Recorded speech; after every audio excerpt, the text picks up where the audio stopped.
So, any board member wish to speak, or we have Board Member Arroyo?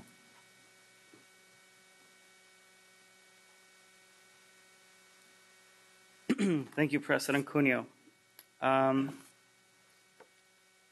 am certainly pleased and relieved and very happy to know that we are no longer considering the closure of Mark Twain and Tahoe Elementary. I think that these are schools that really serve the community, and I'm just glad that these communities will continue to have a local school to which they can benefit from. I do have a couple of questions and curiosity more than anything. I noticed that this resolution specifically indicates that this is a resolution to keep Tahoe and Mark Twain elementary schools open. Did we have to do a resolution for the other schools like Marshall on them not to close? The specific, the prior resolution, and I'll ask legal counsel to add in here, the prior resolution spoke to the action that the board take. This is supporting the actual action that the board will be taking this evening if it votes to not close these two schools. That would be the action. If you adopt this resolution, you would not be closing these schools for the next year. I'm sorry, without this resolution? These were recommended for potential closures. The purpose of this resolution is to affirm, if the board adopts it, that these schools will not be closed for the next school year. That's what it affirms, and it also affirms a different receiving school, well, an additional receiving school. Okay, well, I mean, I know he has multiple parts. I was just curious that why there were no resolutions for, say, Marshall or Bret Harte or some of the other schools that were removed. So you're saying there's a need for this resolution because the prior resolution adopted slated these schools for closure, and therefore we need to... No, it's the formal technical work of the board. So the action, the resolution formalizes the action of the board. And in the prior vote, the formal action of the board was to simply close those schools. That was the action. So the resolution reflected the action that the board took at its prior meeting. This resolution would reflect if the board chooses to act on this recommendation, which is to keep these schools open. So it's the formal requirement that occurs when the board takes an action. It has to have a resolution, and this is the actual resolution. Okay.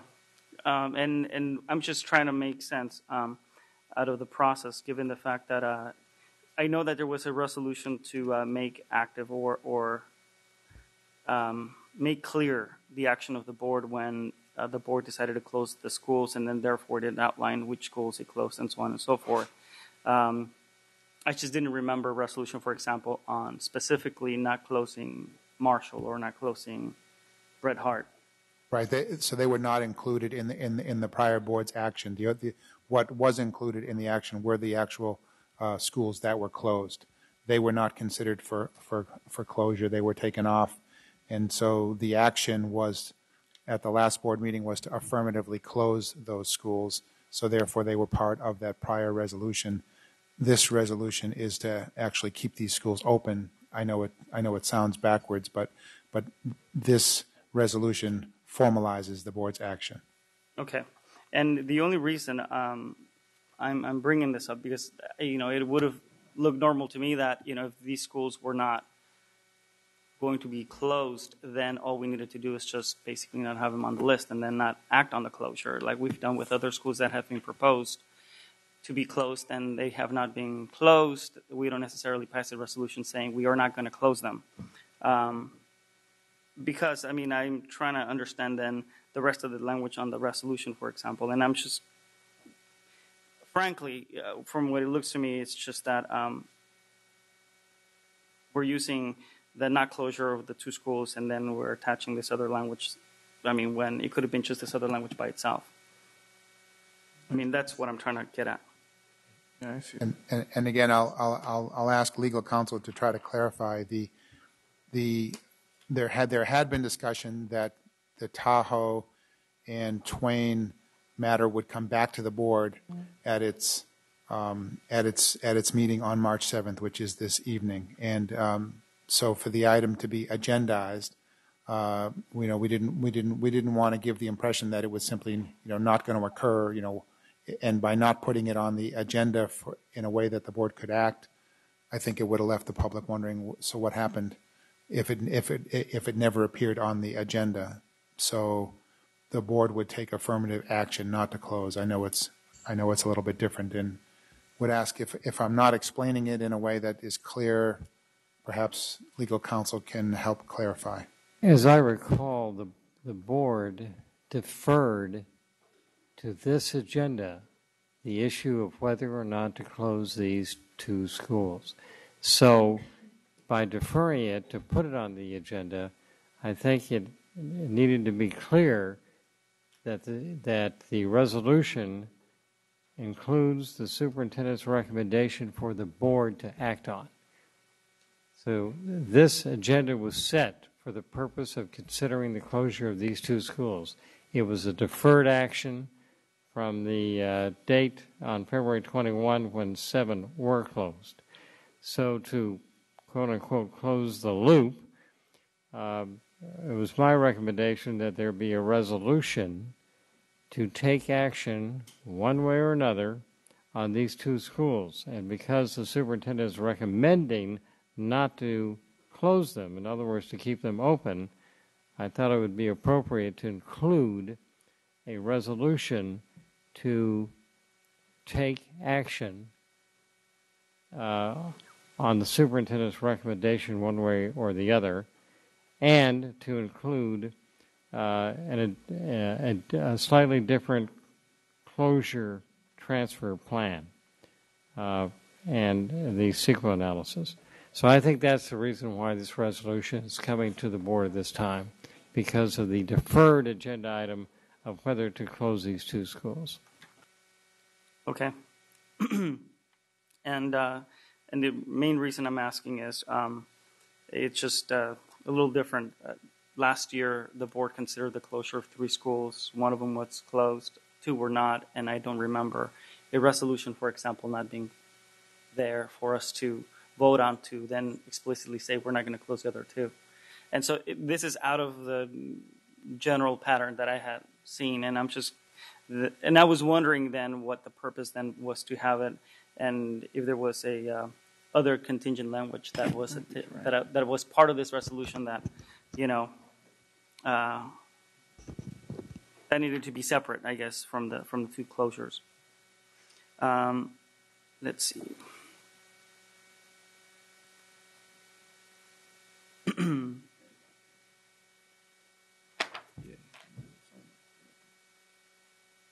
On the section, let's see, the last whereas, right?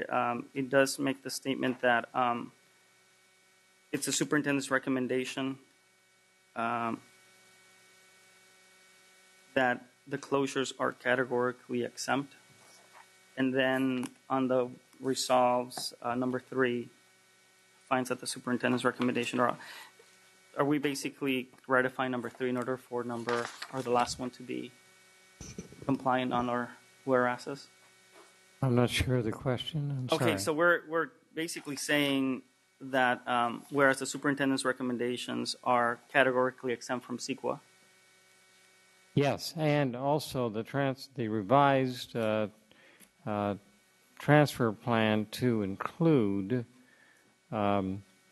a revision to the Fruit Ridge closure student transfer plan. So that triggered a CEQA analysis to see if there was any basis for further review, and the finding is it is not, because the transfer as proposed to be revised to include Father Keith B. Kinney does not trigger any further environmental review. It is categorically exempt from further review. Okay. And that was the main explanation that I needed to understand. And then one last question regarding the determination that the project is categorically exempt. And I'm a little bit familiar with CEQA, but not very much. If it doesn't have a significant impact, then it's categorically exempt. Doesn't have to go through the rigors of an EIR, environmental impact report. Who makes that determination? The district, or do we hire somebody to make that? Well, there's a complete study by the consultant, which is attached. It's called Supplement to Environmental Screening, etc., regarding designating part of the Keith B. Kinney as an additional receiving school. So you make the determination, but the record supports that determination by the independent CEQA analyst. And she made that determination based upon this 45-page report. Okay. Thank you.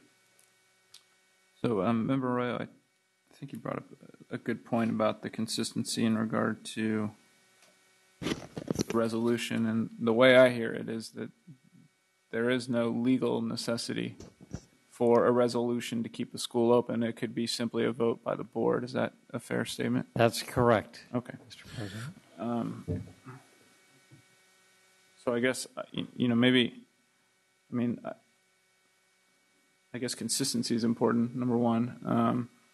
Number two, as I went through the resolution as part of the executive committee, I didn't think back to last year where we did the resolutions only on the closed schools and didn't specifically include the schools that were kept open.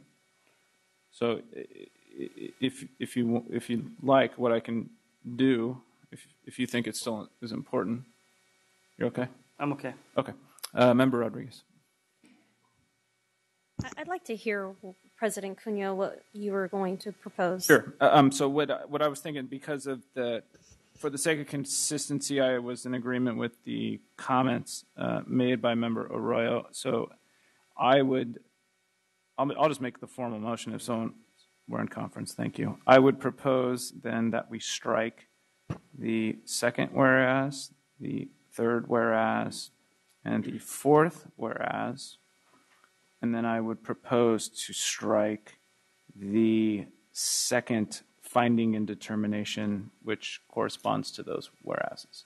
I think that's probably the cleanest way to do it. I would propose, since we are only in conference right now, that someone make a motion first to approve the superintendent's recommendations to keep the two schools open. And then second motion would be to approve the resolution as adopted with those amendments. And then if other people have other motions at that point, they can make them. So that's what I was thinking. Thank you for indulging me.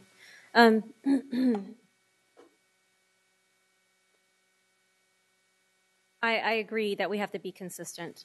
I agree that, whatever process we adopted, we should stick to it. And, if we haven't done a resolution before for other schools to keep them open, quote unquote, then let's not do a resolution for this. We didn't need to do a resolution to agree with the superintendent's recommendation. In the past, actually, when we were deciding on whether to close A.M. Wynn, C.P. Huntington, and I believe the third school at that time was Freeport, we didn't go with a resolution to keep them open. We took a simple vote, and the majority of the board who voted one way or the other was going to win that vote. So why are we doing things different now? Why all of a sudden do we have to do a resolution and then to propose language changes to a resolution while we're up here without us fully analyzing and deciding if striking all of those four whereases in the second bullet on the now therefore be it resolved? I'm not sure if that will be beneficial to the community. I'm not sure if this resolution would even sit comfortably with me. I think a simple vote just to keep the schools open is suffice here. to agree with the superintendent's recommendation, but to throw a resolution in and then have language in it that is new about Father Keith Buchanan involving Fruit Ridge without engaging the community again, without engaging the community, which we've heard time and time again before us tonight on the 21st, on the January 17th. We have heard time and time again that we keep making decisions for the people, not with the people. So if we want to make a resolution, then we should go out to these communities, talk to them about what their true needs are, talk to them to see if Father Keith Buchanan really is a viable option for them. That might not be.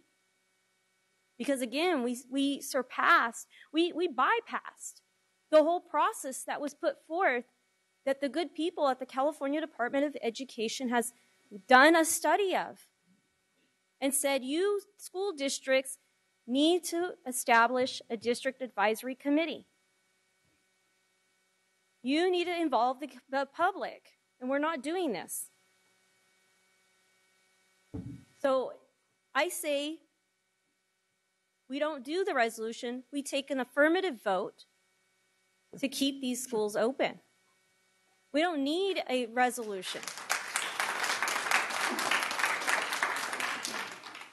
So my proposal would be to make a motion to keep the schools open without a resolution, because the language in this resolution, it didn't go out to the public. We need to involve our public.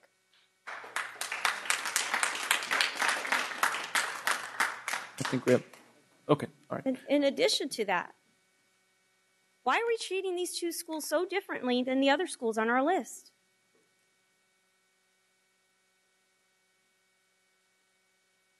We've heard the attorneys come forward and drop the words desperate impact. They've shown us charts. They've done their homework. I didn't see this as a decision-making point when we had to make a decision up here as a board member. Board members should not have to do their own research. The community shouldn't have to do the research for the board. And I see here that of the percentage of minority students that are going to be impacted, these are the schools with that hold the greatest amount of minority students. Socially, economically disadvantaged students, all of the schools that are targeted for closure are all at 100%. And we like to refer to it up here on our board at they're 100% free and reduced lunch schools.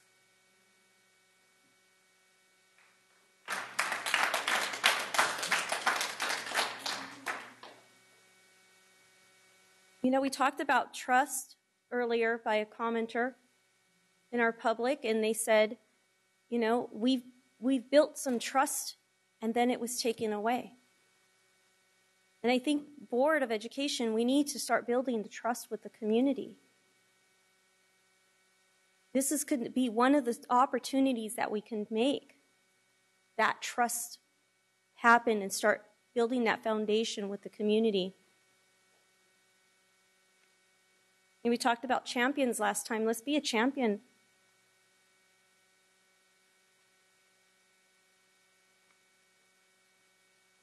It's all about customer service, like I said earlier in our budget talk. If we're not providing the customer service to our people, they're going to vote with their feet. They're going to leave. I said it the last board meeting. I'm a parent here. But let me tell you a story. There's another parent out there that I talked to. I was deeply moved by this whole process.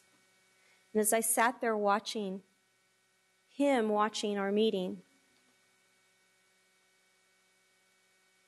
he was so upset that his children were in this district and that what was transpiring at our board. And this is a person that came from a very young age from an Asian Pacific island. It wasn't easy to get here for him and his family. And when he came to the United States, he didn't know any English, and there wasn't resources available for him. He was thrown into a classroom, and he was forced to learn English on his own. We had a family that came here to the United States for a better life. And this is what his dream is, that his children will get the education they deserve at Sac City Unified. And I don't think that that person has the confidence anymore. Let's do the right thing. Let's make a commitment to not close schools. Not on these little ones. If we're looking at right sizing, then why don't we go with the option that I presented the last time? Each of the 7 areas share in the distribution of truly looking at right sizing our district, truly looking at the root causes.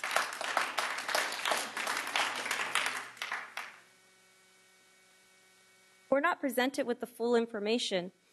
I can't do this. Consciously, I cannot do this. The people vote for me to be here to make good decisions on their behalf. And this is not a wise decision to make another yet arbitrary decision. Let's take this off, let's take this off, let's keep this, without having a thorough analysis done.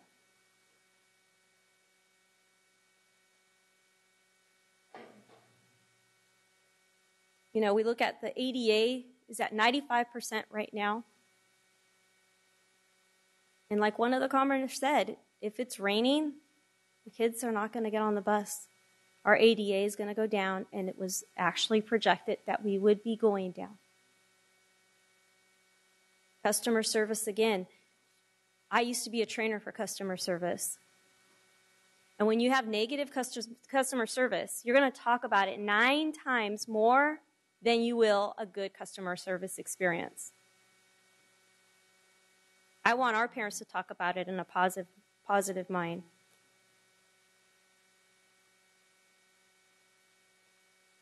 I want our parents to come out and say, I take my child to Sac City Unified and I'm proud of it.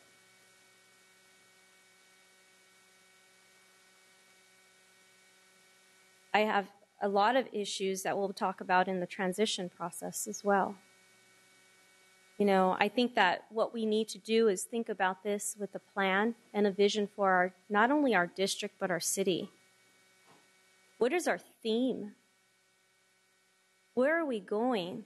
What's the target? Are we a Waldorf school district? Are we an IB school district? Are we a small school district? Or are we sometimes a small school district because we don't like small elementary schools, but we like small high schools? Who are we serving? Who are we serving well? And who are we not serving well? And when we're moving children of color from one different school to another different school that has children of color, then we're still impacting children of color.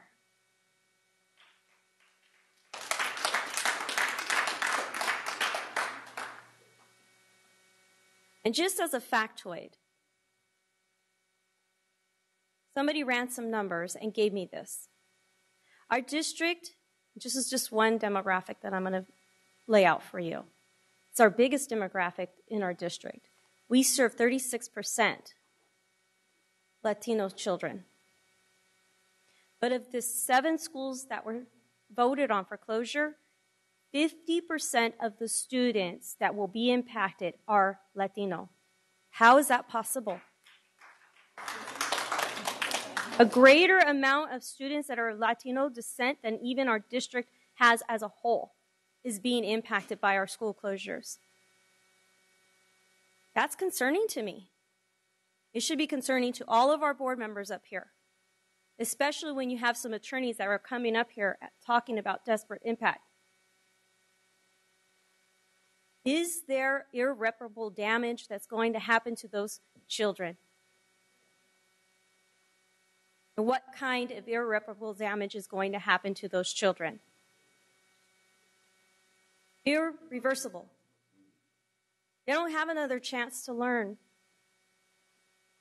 These are the kinds of things we need to think about. I am in favor of keeping these schools open.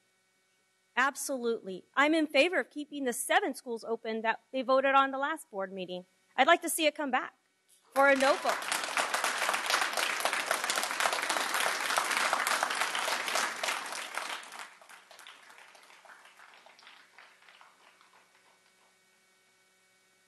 Thank you. Vice President Kennedy. Yeah, I'm going to defer all of that resolution talk to you, Mr. President, because frankly, I just want to keep these schools open, and resolution, no resolution, as long as at the end of the day, these 2 schools are open, I'm good. But what I do want to say, I wanted to take the time to comment on Mark Twain and particularly the teachers at Mark Twain and the way that you handled yourselves during the public meeting, which was a very emotional public meeting. It was exemplary. You really made it about your school. You really made it about your community, and all the outside politics that was swirling around. You kept bringing it back to that. And I just want to say that you really exemplified what I think is the best of our teacher corps. So thank you for that very much. And I'm looking at one teacher in particular I appreciate. Thank you.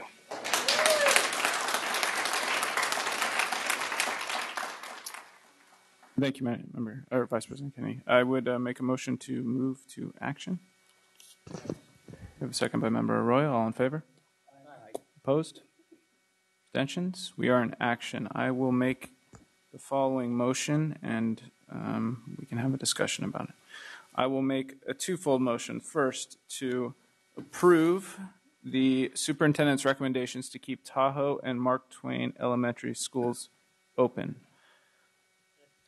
We have a second by Vice President Wu. I will then make a second motion to adopt resolution number 2739, striking the following language. Well, let me first the title will be Resolution Approving Superintendent Recommendation to Revise Fruit Ridge Closure Student Transfer Plan.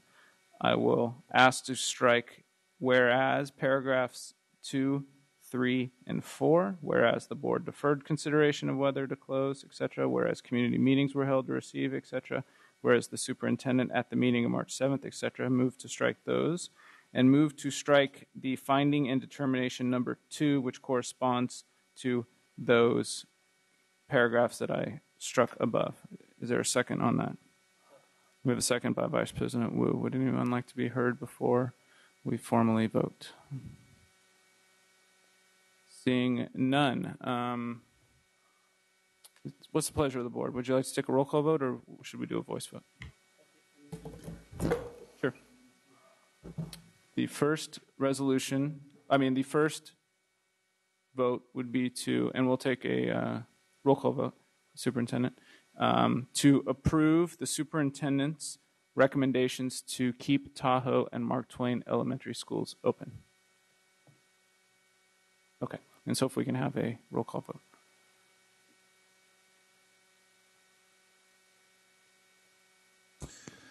Then on the motion, Member Arroyo. Aye. President Cuneo. Aye. Member Hansen.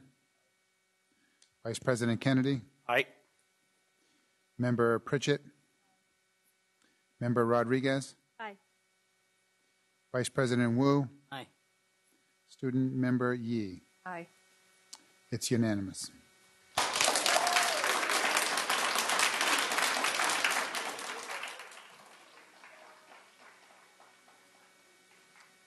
The second motion would be to approve Resolution 2739, a resolution approving superintendent recommendations to revise Fruit Ridge Closure student transfer plan as outlined prior. Does anyone need any clarification before we vote on that particular resolution? Do you want to comment, Member Hansen, before we go forward? Okay. So, yes, Member Arroyo. Okay, so on the can I just get from the superintendent a little bit more clarification on what the transfer plan is, or what is it that you're revising? The plan would be rather than have all students assigned to go to Oak Ridge, it would have some families assigned, again, by where they live. Their new home school would be Oak Ridge. And again, where they live, their new home school would be Father Keith B. Kenny. Okay. Thank you. We could have a roll call vote on that motion, please.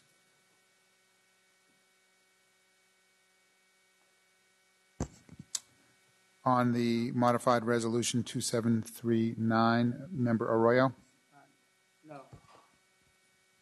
President Cuneo? Aye. Member Hanson? Vice President Kennedy? Aye. Member Pritchett? Member Rodriguez? No. Vice President Wu? Aye. Student Member Yi? No. The ayes have it. Okay. So we've approved those two things. Member Hanson.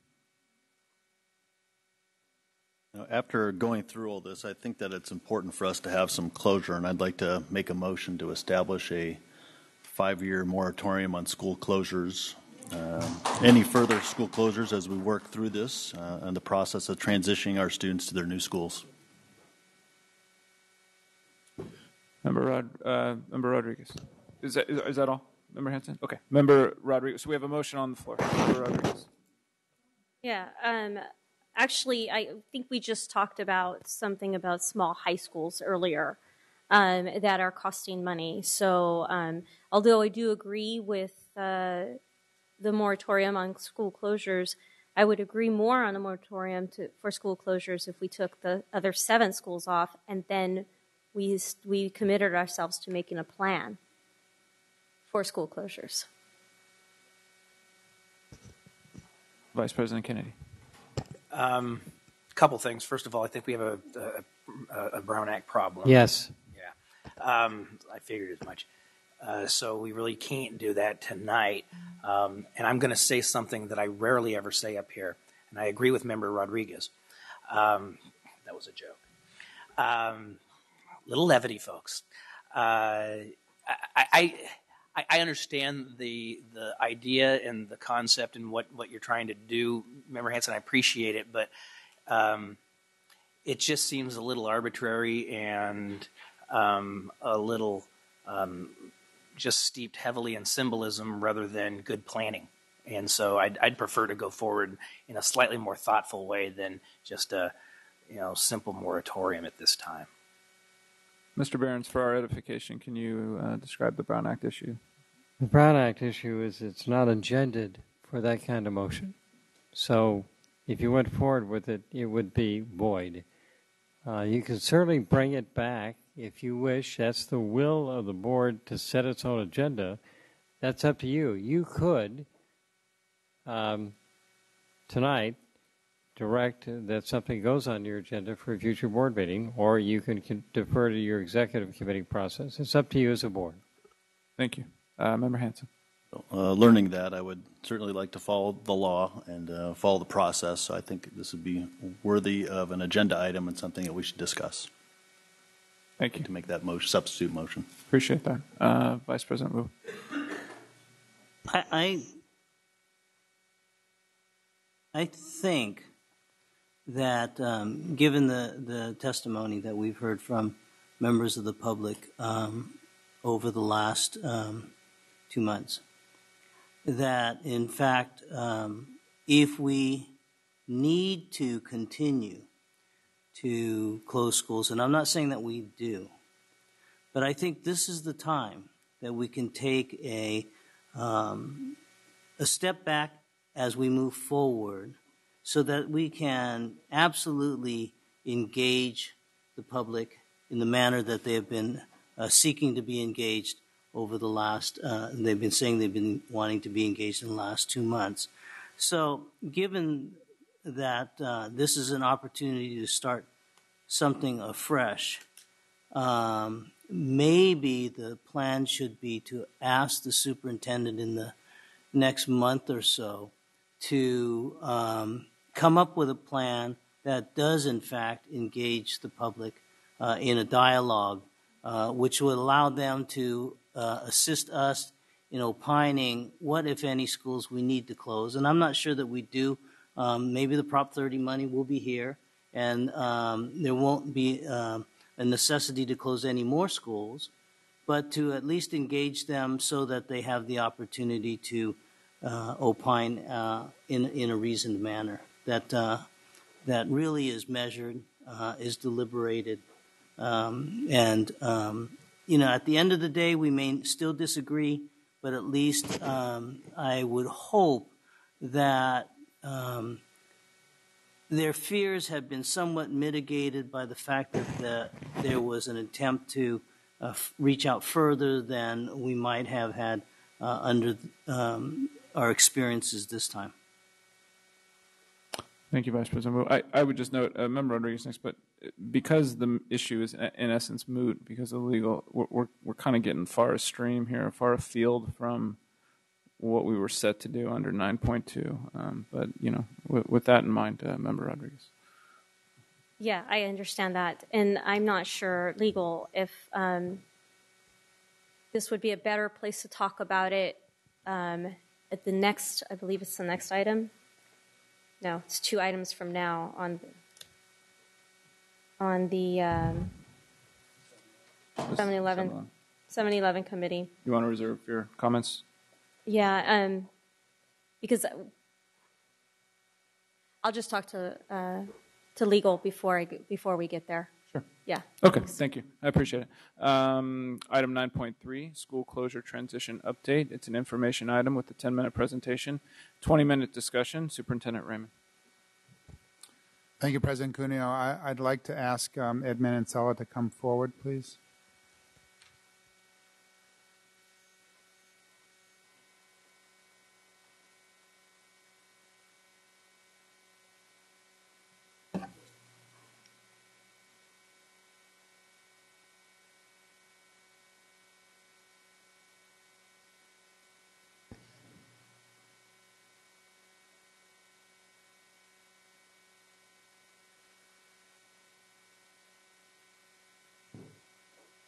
One moment, please.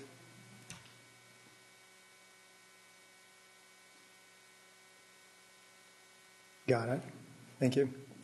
Good evening, members of the board, President Cuneo, Superintendent Raymond. Thank you for giving us the opportunity to provide an update on the transition process. Once again, my name is Ed Manansala. I'm the interim chief of staff. And I'd like to also introduce to you Sue Hulsey, who will be presenting with me. So to first start out, we recognize that with this transition, with the decision made 2 weeks ago that we needed to pivot and focus completely on the transition process well. And a part of that process would be hiring someone who had the qualifications, who can, with the experience and knowledge, to ensure that each child and family and school was given the opportunity to plan and execute well. Fortunately, we were able to bring on Sue Hulsey, who has the highest qualifications. She is an educational leader with the strong knowledge of instruction, operations, and facility operations. She comes from San Juan Unified School District, and also with the background of being a principal and assistant superintendent of instructional services and even an interim superintendent. Most importantly, she's had the experience of assisting schools that have been closed with their transition process. So welcome, Sue. We are absolutely committed to making sure that students and families are taken care of during this transition. As I said 2 weeks ago, our focus was emphasized on this transition process, both with closing schools and schools that would be receiving our students. We will be working with our partners to provide families all the support they require during this process. You will see in this presentation that our process is both inclusive and strategic, which also provides an opportunity for multiple feedback points from the community. Individual needs of each student and family will be addressed. And last, communication will be consistent and regular with families throughout this entire process.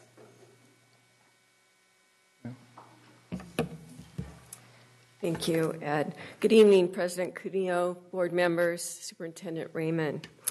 Thank you for allowing me to come before you this evening to give you an update on the transition work that's occurring presently in the district.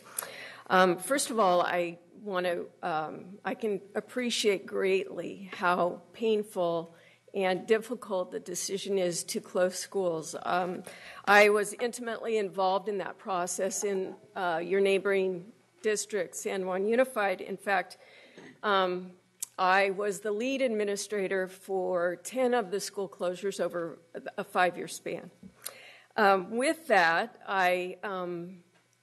when I approached that work, actually when I came to the district to speak with the superintendent, I was asked about lessons learned. And what came to me, I'm not sure I articulated at the time, but what came to me as I was thinking about that was that I operated on 2 overriding principles. One, this process dictates extreme sensitivity. We are going through the grieving process with the schools that have closed, and that requires a lot of sensitivity. And also, the second piece of that was my commitment to instruction. And even though we are going through this process as a district, or I say we already, I've only been here a short time, but I feel like I'm a part of the team. But the second overriding principle is the instructional piece. And even though we are going through this process of closure and transition and need to plan for the coming school year, it is absolutely critical in my mind, and the way I approached the closures in San Juan, that instruction is sacred, and we need to protect that as best we can as we move forward. With that, we are moving forward with a transition plan, and we have created a structure that, as Ed mentioned, is inclusive, starting with the school site transition teams. We'll have 7 teams that are operating, and those teams will be made up of the closing and receiving principals, teachers from each site, classified staff from both sites, parents and community partners representing both the closing and the receiving schools, and any interested folks who would like to participate. We'll also be forming, actually I'm firming up the community partners.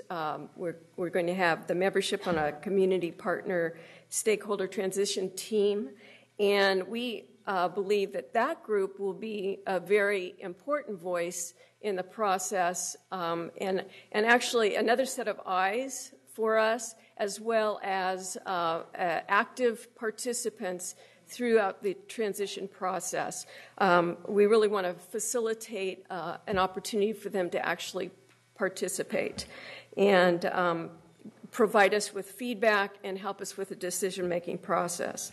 And finally, there's a group that has already been formed and has been working all along, and that is the district-level transition team, which is made up of all of the departments within the district.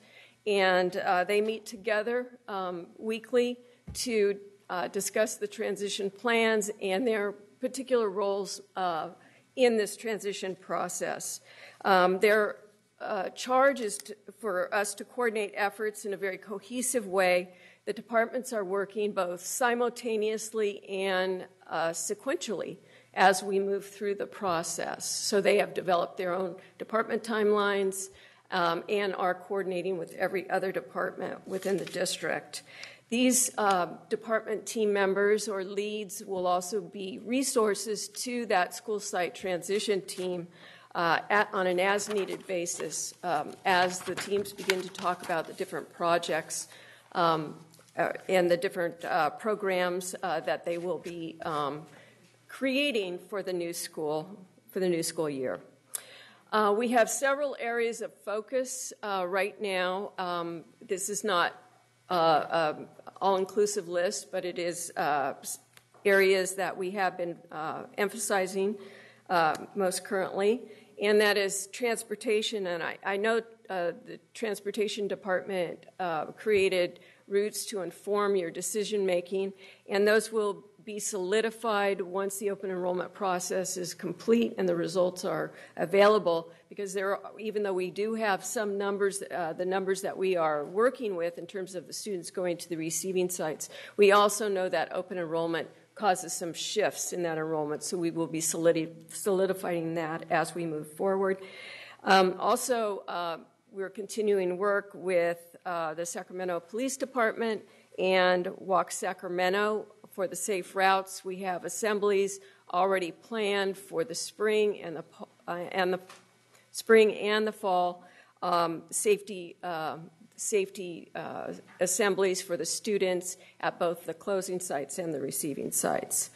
In terms of parent and family engagement, this is obviously one of the most important areas that we are working on right now. We currently have what we're calling enrollment information clinics being held at each of the closing school sites. And the purpose of those clinics are really to engage the families in the process, make sure they understand the student placements and what their options might be should that placement not be acceptable to them. And they are actually getting assistance with the open enrollment process should that be their choice. We are also taking individual questions from parents, their name, phone numbers, so as decisions are made, we can get back to them on a very personal level.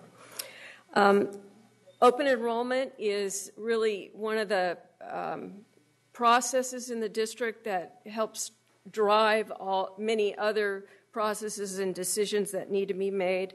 Our first priority are the families knowing which school their students will be assigned to for next year, certainly making sure that they understand that they do have open enrollment options, and that's where the clinics come in to assist those parents. March 15th is the close of the open enrollment window.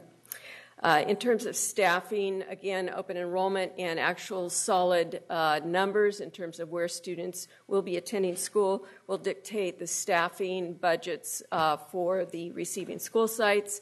And as we speak, our Human Resources Department is working with the labor partners to solidify and create agreements for the movement of administrators, teachers, and classified staff to the openings that will be occurring. And finally, we know that the programs that are each of the school sites are very sacred to them. So our transition teams will be working on what programs are there at the closing school sites, how might we transition, will they fit, or do we create new programs that will meet the needs of the particular families that will now be attending the schools. We do know that there are a lot of questions in particular about the after-school programs, and we are working on those quite feverishly, and the transportation involved in that. We are looking at petitioning. We are in the process of petitioning the state for expanded slots at the receiving school sites, and the money is tied to the site. So we are very confident that the state will accommodate our requests. In terms of transportation, unfortunately, the district is not currently funding district-wide transportation to and from our after-school programs. However, the school site transition teams will be discussing that particular topic and will be determining what are those needs at those particular school sites and what creative options they may have to help meet those needs. And then finally, one of the activities that the site transition teams will be working on as well are those blending activities so that the students can get to know the new school environment, the open house invitations, the the blending activities that may occur, picnics, walking tours, those types of things that help students clearly transition more smoothly to their new school and their new community. And with that, I'm going to turn it over to Ed.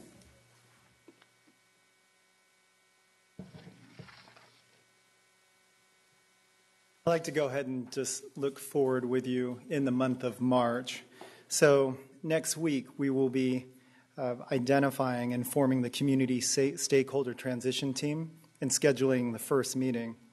The key date, once again, on March 15th, is when open enrollment ends, and that'll provide us with some very accurate data.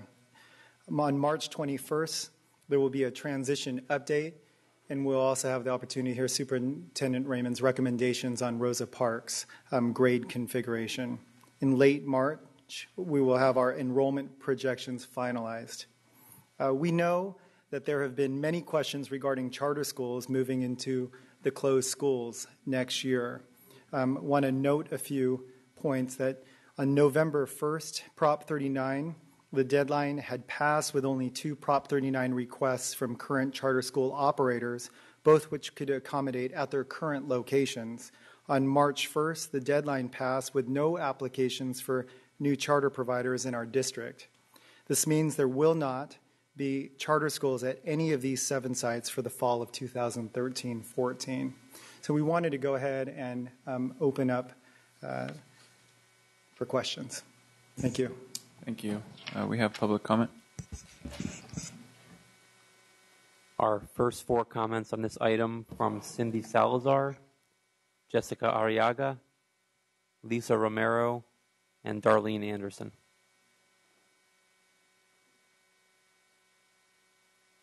Thank you. Tonight I'm more concerned with the actual vote to close Washington on Washington's birthday, considering the history of Washington Elementary. Your name, please. Cindy Salazar. Thank you. I'm actually a parent leader. I've been in district level leadership activities. I was not even considered for any kind of input on this outside of this rushed community meeting forum where we were half listened to. I found this process to be very arbitrary, much less than transparent, with no accountability to the sites. And I'm questioning that part of the process, first of all. Secondly, these recommendations for our students to go to these receiving schools are inappropriate for our demographic, completely inappropriate. Try a 34-city block walk when your kid misses the bus. The other thing is this focus on transition is wreaking havoc in my grandson's education right now. He's here with me because I don't have access to in-home childcare like I did in days past. So he's up here past his bedtime. He's had many nights where he's been out past his bedtime. I've had many, many sleepless nights over this decision. This is just an inappropriate response given the history of our ancestor schools in this city, dating back to 1869 in our city and in our state. Probably one of the longest continually operating public schools in the city and state, which was not considered as part of this proposal. Our community was less than engaged. I've submitted petitions from our parents and from some of our community supporters who live in our neighborhood and disagree with this decision, and we're asking for a full review and to revise your recommendation and to reprioritize Washington. Thank you.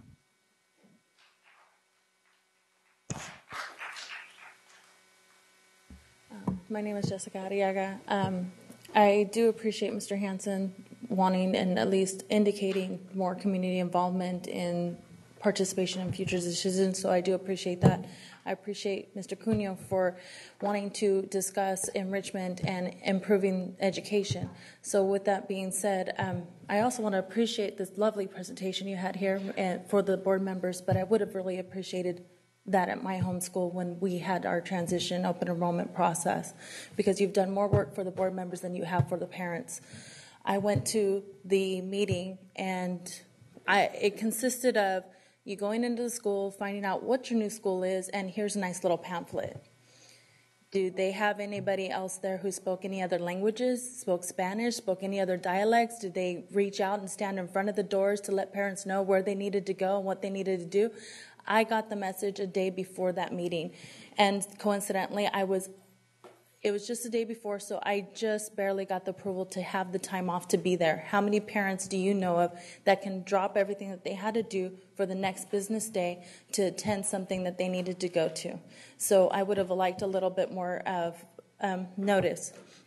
On top of that, speaking on enrichments of children, the after-school programs, I coincidentally found out that the grants are based on they're given a grant, and that grant dictates how many children they can serve. That grant is not guaranteed to increase just because they have higher enrollment. So you can potentially have, just from Joseph Bonheim, 104 students that currently attend an enrichment program that helps with tutoring. Some parents can't help them with their homework. So you have potentially 104 students just from Bonheim who no longer will have access to those enrichment programs.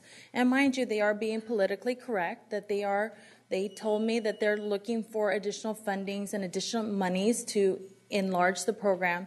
But I've just sat into various board meetings on how difficult it is to find monies these days. So I don't have very much faith that that additional funding will be found. In addition to that, I found out that not only the receiving school children and Joseph Bonheim students are all going to be pulled into a lottery. So current children that are currently enrolled in that program are, just to be fair to receiving and closing schools, are put into a lottery system. So now you're impacting the receiving schools after school program attendance as well. And so I'm sure you didn't have that information when you were voting on whether or not you were going to add a receiving school for Fruit Ridge Elementary. You had no idea that that was going to impact those children when you made that decision today to add another school as a receiving school, because once again, you have now another receiving school that's going to be put into a lottery program for an after-school program. But the board members did not have that information. And I'm closing up now, so thank you. And I do want to appreciate the time and effort. I understand that you have a hard job. You are an employer, and you are responsible for the biggest and best product that there is, a highly educated adult when they leave this school district. So please make those decisions based on that fact, that you are responsible for quality education to these children. Thank you.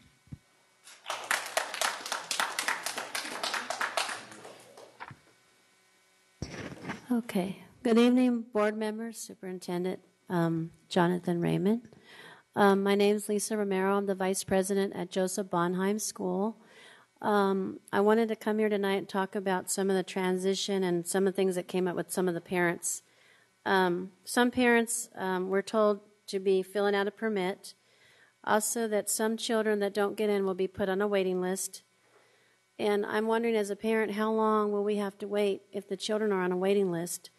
And is there a plan B for that? We're also talking about the after-school programs. I hope something comes about with that, with the transition team, because I will need to probably put my kids in the after-school program. So this is going to affect them probably next year when this all comes about. For the working parents, it's kind of hard to know which program is going to be available. This also brings up the security about it. I brought up about the police department, how much security we're really going to have, because you could have 2 after-school programs at a school, but then what about the security? It'll be after 5 o'clock. It'll be late. It'll be dark. There'll be a lot more kids. My experience with that, I worked with some of the START programs, and I know that there's like maybe 1 or 2 people for maybe a group of 20 kids, whatever it is.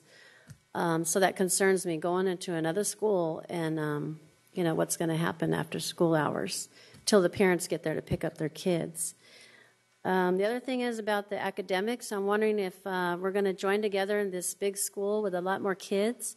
Is there going to be any special academic requirements?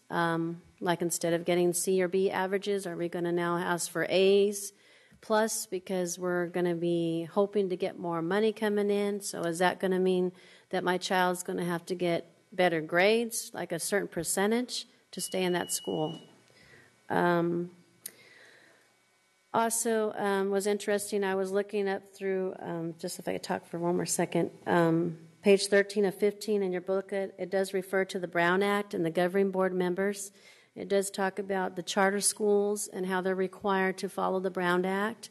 And I just thought it was interesting because the California Department of Education asked for 7 months in advance, also for public comment, to join together. We're all here as a team, and I just want to invite the district to rethink this, closing certain schools, opening other ones. There's just not enough time to make a good plan. We start at kindergarten, that's right, and we're aiming for college, university, right? So you don't want to really start at the bottom. This is the most important part of their lives. Being a college student myself, went to many colleges, attended the university. I teach my kids it's very important about education. So I'm hoping that in your plans that these special programs, these things that they can receive, will still receive them so they can achieve, the standards they want to achieve to get into colleges, because the universities are making a lot of money. So your point about the schools, Ms. Rodriguez, I agree with you. We look at all schools, small schools, junior highs are just impacted as well. So I invite you to look into that. Thank you very much. Thank you.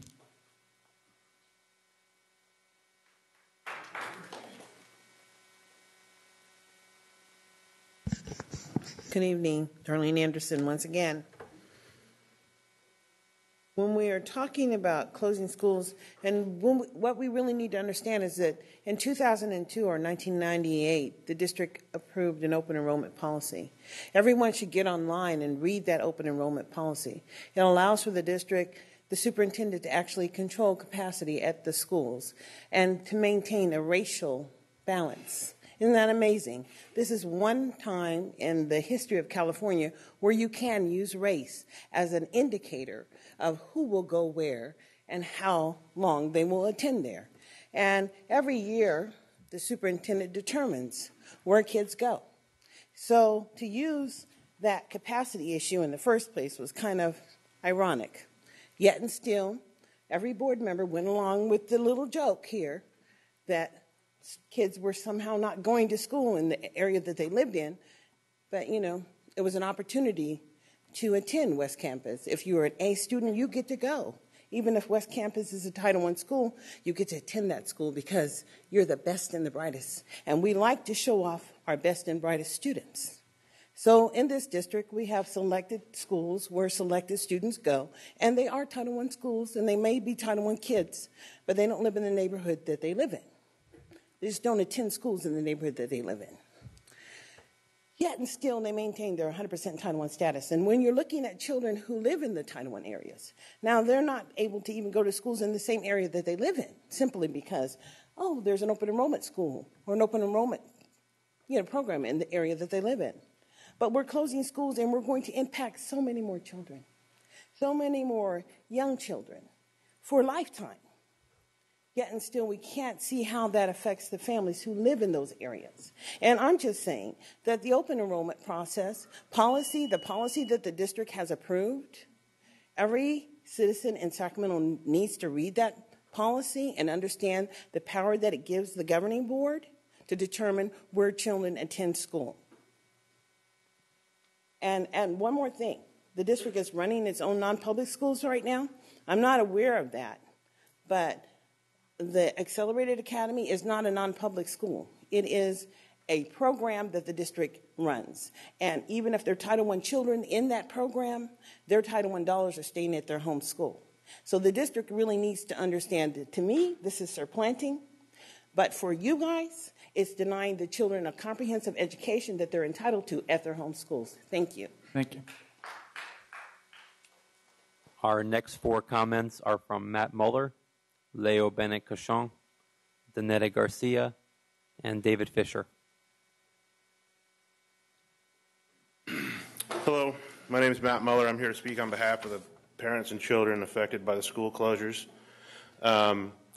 Priority open enrollment has pretty much revealed itself to be nothing more than an empty promise and a farce. because I've received multiple reports from parents who have tried to get their kids enrolled in the nearby schools only to be told by the schools that they're full. Which is funny because I'm looking at your maximum capacity report and I don't see a single school on here that's at maximum capacity. But unfortunately, you guys aren't requiring these schools to take on any more students. So, of course, they're telling them no because they're at academic capacity. So their choices are pretty much limited to either try to get their kids in the schools that they've been assigned to, hopefully, or possibly maybe have to go to a charter school, which isn't that convenient. The transition process so far has created nothing but chaos and confusion. The parents have lots of questions. They're not being answered, and to make matters worse, district staff are being short with them and rude to them. Mr. Raymond, this was your proposal. You are the ringmaster of this three-ring circus. It's time to step up. It's time to start showing some leadership, giving some direction. It's time to start answering some of their questions. It's time to start fulfilling some of the obligations, and it's time to start demanding that your staff be nothing less than courteous, patient, and compassionate with these poor parents. To make matters worse, I've heard that Karen Sweat had her access to the district's budget database revoked. So much for transparency, huh? It's like you guys are daring the grand jury to look into this. Somebody recently told me that JR giveth and JR taketh away. I guess they weren't wrong. Something isn't right. Something smells rotten. By the twitching of my thumbs, something wicked this way comes.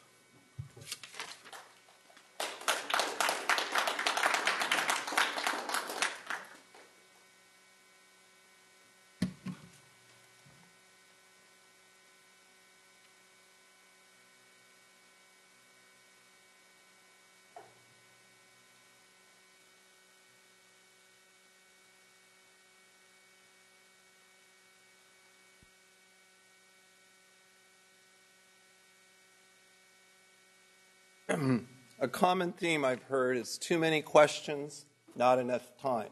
So here are some more questions. Hopefully you find the time. In your statement, you say that you've closed 7 of the most underutilized schools.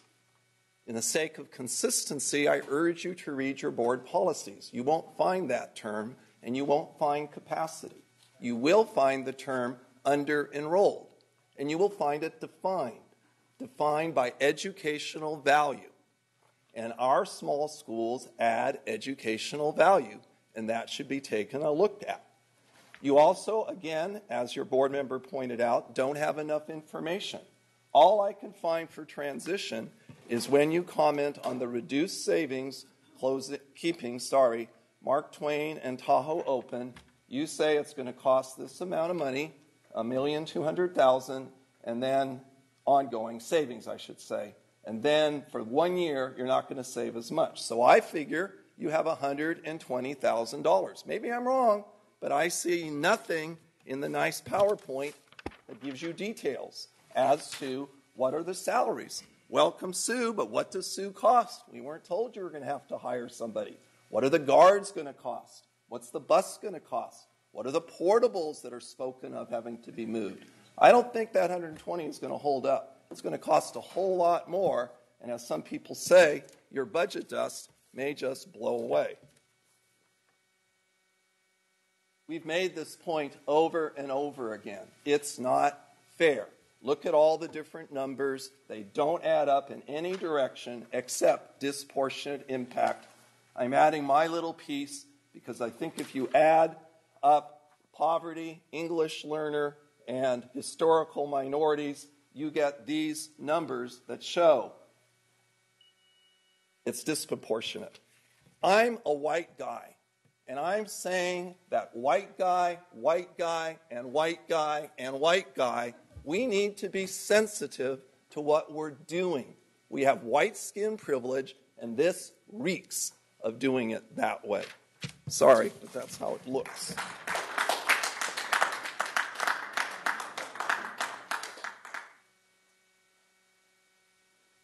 Good evening, Board and President Cuneo and Superintendent. Most of you know me. I'm David Fisher. I teach at CB Wire. My daughter goes to CB Wire. My son goes to Peter Burnett.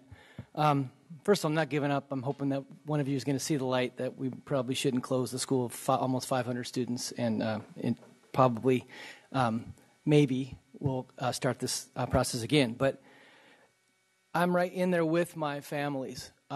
We tried to open enroll. My son goes to Peter Burnett. Just my experience, I tried to open enroll there, got denied because all the schools that are affected are taken off the list. That's a lot of schools that are taken off the list when we were told that there'd be a priority. Every day I have families coming to me and say, Mr. Fisher, ayúdame por favor, can you please help? And I go to the computer, I try to help them, and we keep getting denied. And some of them live over by Peter Burnett. And so the open enrollment thing is not working because we're being told that we cannot open enroll at most of the schools because of this. I guess because they're receiving schools. Also, the transition teams.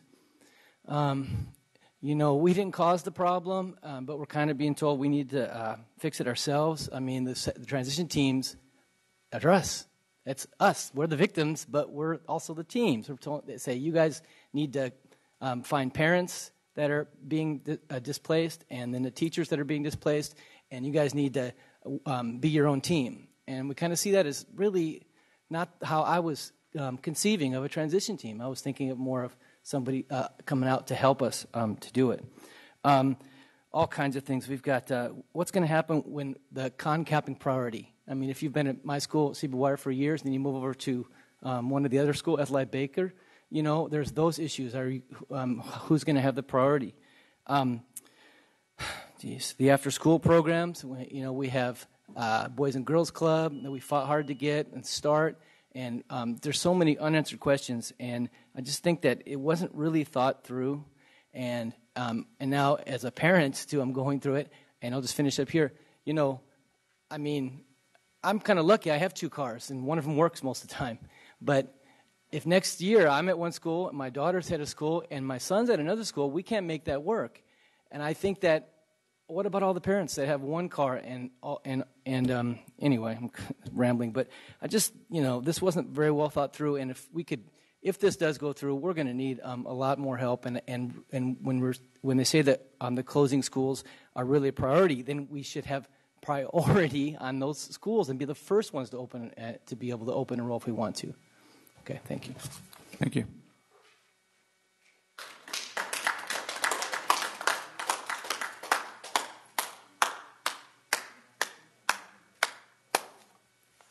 I'm just so happy for all these speakers and these people. It is awesome when people come forward, and they keep coming forward, and they keep coming forward, and keep coming forward. It is awesome. It is awesome, and we cannot stop because we will not be paper tigers. Now, I am a decorated military Air Force retired member, and the mantra is simplify. But Mr. Kennedy, it doesn't mean do or die at your peril. You were wonderful. You said, why do we need this resolution? Why do we need this? You beat the drum and beat the drum. You stood tall. You were bigger than life. You were grand. You were awesome. And then you fell on your sword. Simplify. Why? Is belonging to a particular group and association more important than what is important? A fait accompli. A fait accompli for all of you. What that means is accomplished. Accomplished your decision to have an irreversible impact on students. I am a scholar. I speak several languages.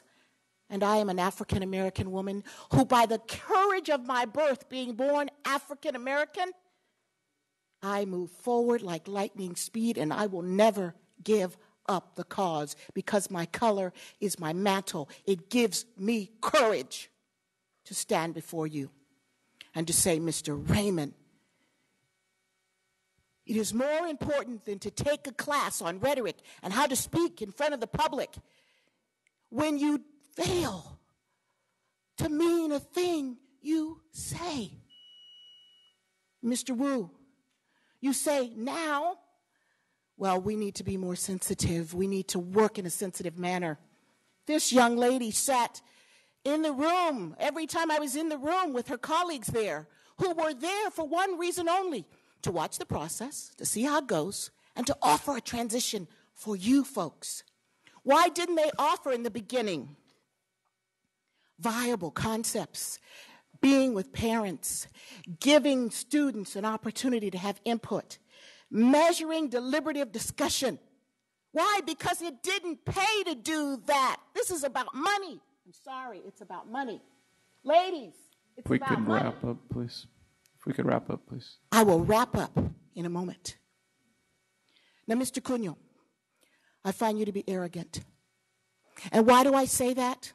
I say it with confidence because many of the people in the community find you to be arrogant. You are almost feelingless, but I know there's something deep down inside that says power is not the option. Yet you wielded that power when you said, I think we're going to go with the resolution, strike this, strike this, strike this. And you had Mr. Kennedy void his moral compass, of which he has, to side with you. Because his friendship and association was more important. I say this to you, Mr. Kennedy, because I know deep down who in your soul you really are. You're bigger, you're grander, you can do better things. It is not the association we want you to belong to. We want you to belong to the people. We want you to help the children. We don't want you to compromise Wrap up, anymore. I ask you to take those steps back. And when you have another opportunity, which we've missed this time, think about it. Stand before anything else, because we come in with our name, that's all we have, and that's all we take. And if it's sullied on the way out, we have nothing. Don't let that happen to you.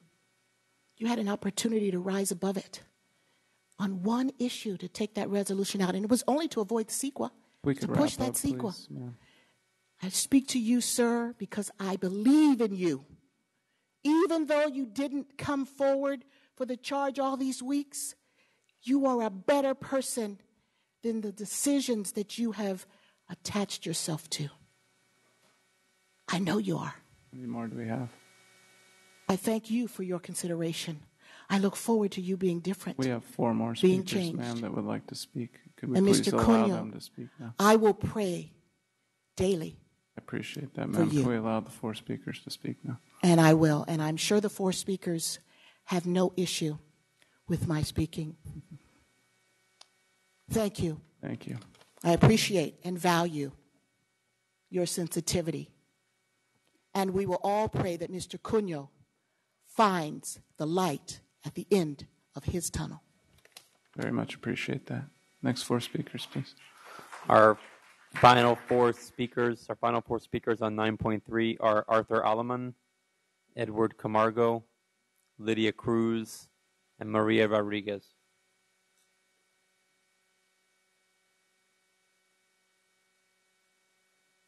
Good evening again. I just had some questions, but they're not really coming from me. They're coming from the Spanish-speaking community at the school. I didn't know Mrs. Susie. Oh, Susie, yeah. She was talking about where you went to her school. That was you, right? The other day, but Thursday you went to Joseph Bonheim. That was you. That was your crew. Okay. Well, anyway, it was really. I had a hard time, and I understand English and Spanish both, and I had a hard time getting the answers that I wanted. So you can imagine somebody that does not speak very well English. So the parents were asking me, how far do we gotta walk to get the bus, or where is the bus gonna stop? You know, I didn't know. Nobody had an answer for that. I said, well, they were asking, how come we can't just go to that school next door? They're talking about Mark Twain. It's close. It's the closest school to Joseph Bonheim. I mean, it's walking distance on a few blocks. I says, I don't know. Ask them. And then I tried to memorize everything, so come up here and not do what I'm doing right now. Translators. They were waiting for someone to help them translate. So, I'm there, and they know me. And so I was helping them, too. But because they don't really can relate to the people that you guys are sending over there, mainly right now because someone says it's a healing process, so they see them as their enemy, and but it's just the way people are sometimes. I guess you do something wrong, But anyway, that's all I had, and maybe you can involve the community so they can. Thank you, sir. I appreciate it. Thank you.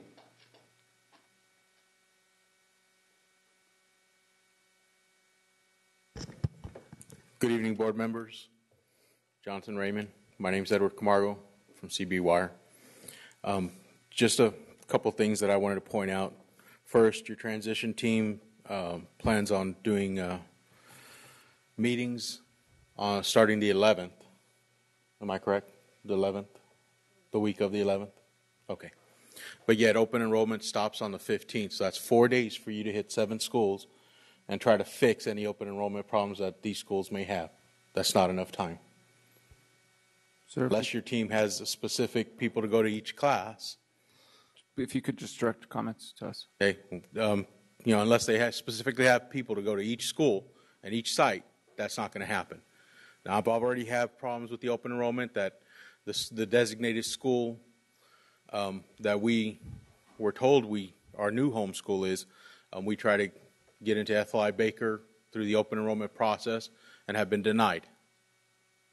Go talk to the school and they tell me that the school is already at capacity currently with the students that they have. They're not accepting, and this is what I was told by the school, they are not accepting any new students.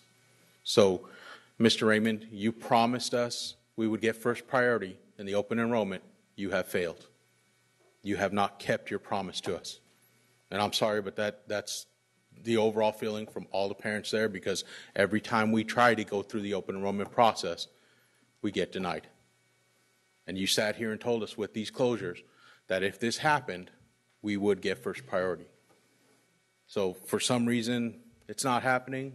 We don't get the first priority. We're stuck trying to scramble to find a school for our son and try to find out what we're going to do. And hopefully with this transition team in those 4 days that they have, they can try to come up with some kind of solution for us. Thank you. Thank you, sir.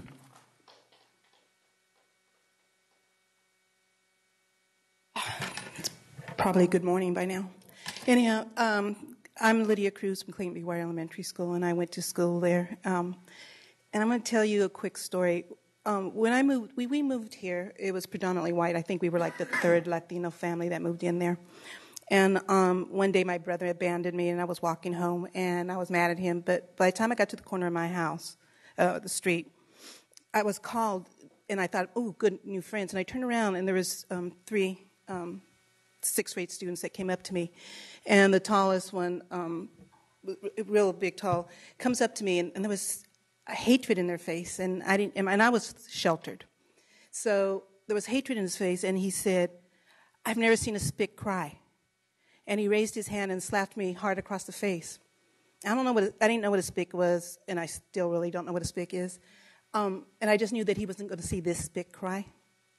And so I didn't cry, and I walked home, and they followed me. But I guess they kind of respected me after that, because I didn't cry, I guess. I don't know. I feel like you guys have slapped me several times. We worked hard in our community to bring START. We worked hard to bring the Boys and Girls Club after-school program. You asked us to write a letter. You said, don't rely on the staff to prove our case. But yet we didn't hear from you. Slapped again.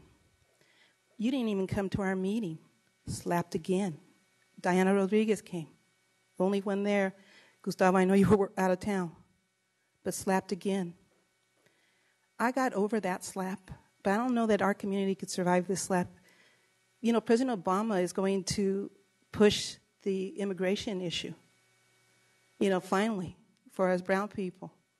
But I'm thinking that my own folks here, my own district, my own people here, you're slapping us and you're showing me you don't have love for us. You don't have love for the brown folks here. And if you don't, and you come to our community meetings without translators, knowing that it's 50% of the Latinos are the ones that are being displaced, shame on you. Show me love. Show our people love. Rescind this vote.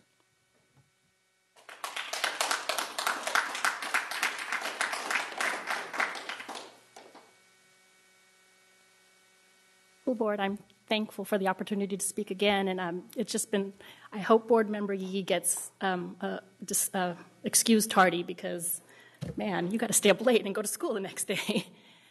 I referenced at my first talking that I had presented 3 questions to the superintendent and to Mr. Wu and hadn't heard back. And sitting here, one of those questions really just came to my mind, and I just have to ask it because, well, first of all, let me say, I tried to introduce myself to Mr. Wu about why I'm passionate about this. I look at each one of you and I wonder, why are they here? What is their passion? My passion, this process has really made me try to take a look at myself and say, what is my passion? Number 1, in life, I seek justice and mercy. And I'm only here because I want to make sure that there's justice and mercy in this process. And maybe I'm sounding like I'm righteous, but I really had to self-evaluate myself. And so I'm just asking. I don't want to make assumptions. I really am just asking. One of the questions I had, one of the 3 questions, and by the way, the first 2 were yes-no questions, so they really weren't that hard of questions to answer. The third question was, who was included in the development of the proposed plan? That was my question. Who was involved in the development of the proposed plan? Now, it may just be a rumor, but early on, I was told that San Juan District was consulted for this plan. I don't know if that's true or not. So maybe there's a little bit, it feels a little bit uncomfortable to me that now we're hiring someone from the San Juan District. Now, there may be no ill intent. There may be no ill intent at all, but at the very least, I sit here wondering, how can someone who's not from our district really understand the uniqueness and beauty of the schools that have closed? That's just what I'm wondering. And I do appreciate the chance to come before you and speak. And I'm taking up your time, but I would really rather be home with my family than here tonight. I guarantee you I would rather be there. Thank you. Seeing no further public comment. Almost 10:30, Mr. President. Thank you, Mr. Behrens. I did notice that too. You want to go an hour? Okay. Can we make a motion? You want to make the motion? I move that we extend to 11:30. Hopefully, we won't need all that time, but I mean, at least it would allow us the time not to have to revisit changing the agenda for the time. I second. Okay, so we have a motion by Member Arroyo to extend the time to 11:30 with a second by Member Rodriguez. All in favor? Aye. Opposed? Abstentions? We will be here to at least 11:30. And I do challenge board members and everyone else, we don't have to stick to the 11:30 hour.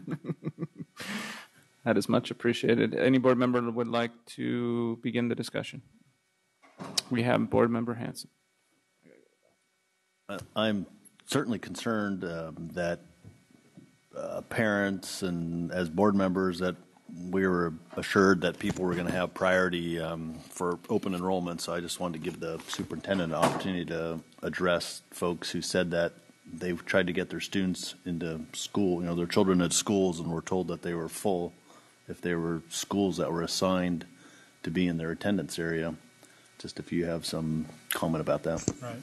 So, again, I don't know all the specific instances. I heard some tonight, but, again, there haven't been any open enrollment decisions made.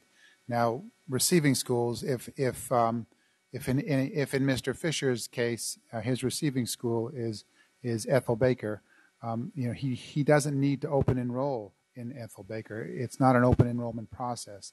That is a school that will be assigned as a home school, and it is true at this time that the receiving schools are not on the open enrollment list because we want to make sure that those students that's their new home school, that, again, they will be able to go to that new home school. Again, we're looking at the numbers. The open enrollment process has not closed. No decisions have been made. Again, we can revisit it. If there's information that schools are coming back and saying that, for instance, they're not open, I don't know those specific schools, but I can say, for those schools that are participating in the open enrollment process, the students and families being impacted by the closure, will have priority. Now, that there will not be spots to accommodate everybody who chooses to go through the open enrollment process, but again, they will have priority before anyone else in the district who chooses to go through the open enrollment process. But if families are trying to, and there may be some confusion that we have to clarify, but if families are trying to open enroll in their receiving school, that's why I think they're having a problem, because those schools are not on the open enrollment.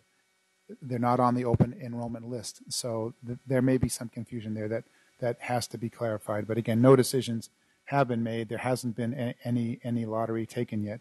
And perhaps we have some information that we have to clear up. Again, this process has just started.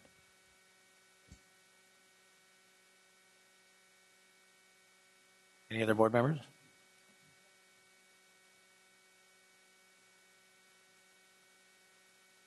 Got my finger for some reason. Thanks. There does seem to be much confusion in regards to open enrollment. And once again, I think this is really based on the rush of everything, and we haven't figured out our plan. It's just really disappointing. I do want to know what the notification process has been to tell people. I know Ms. Arriaga said that she received a call the day before to let her know that there was a transition meeting. Can Superintendent?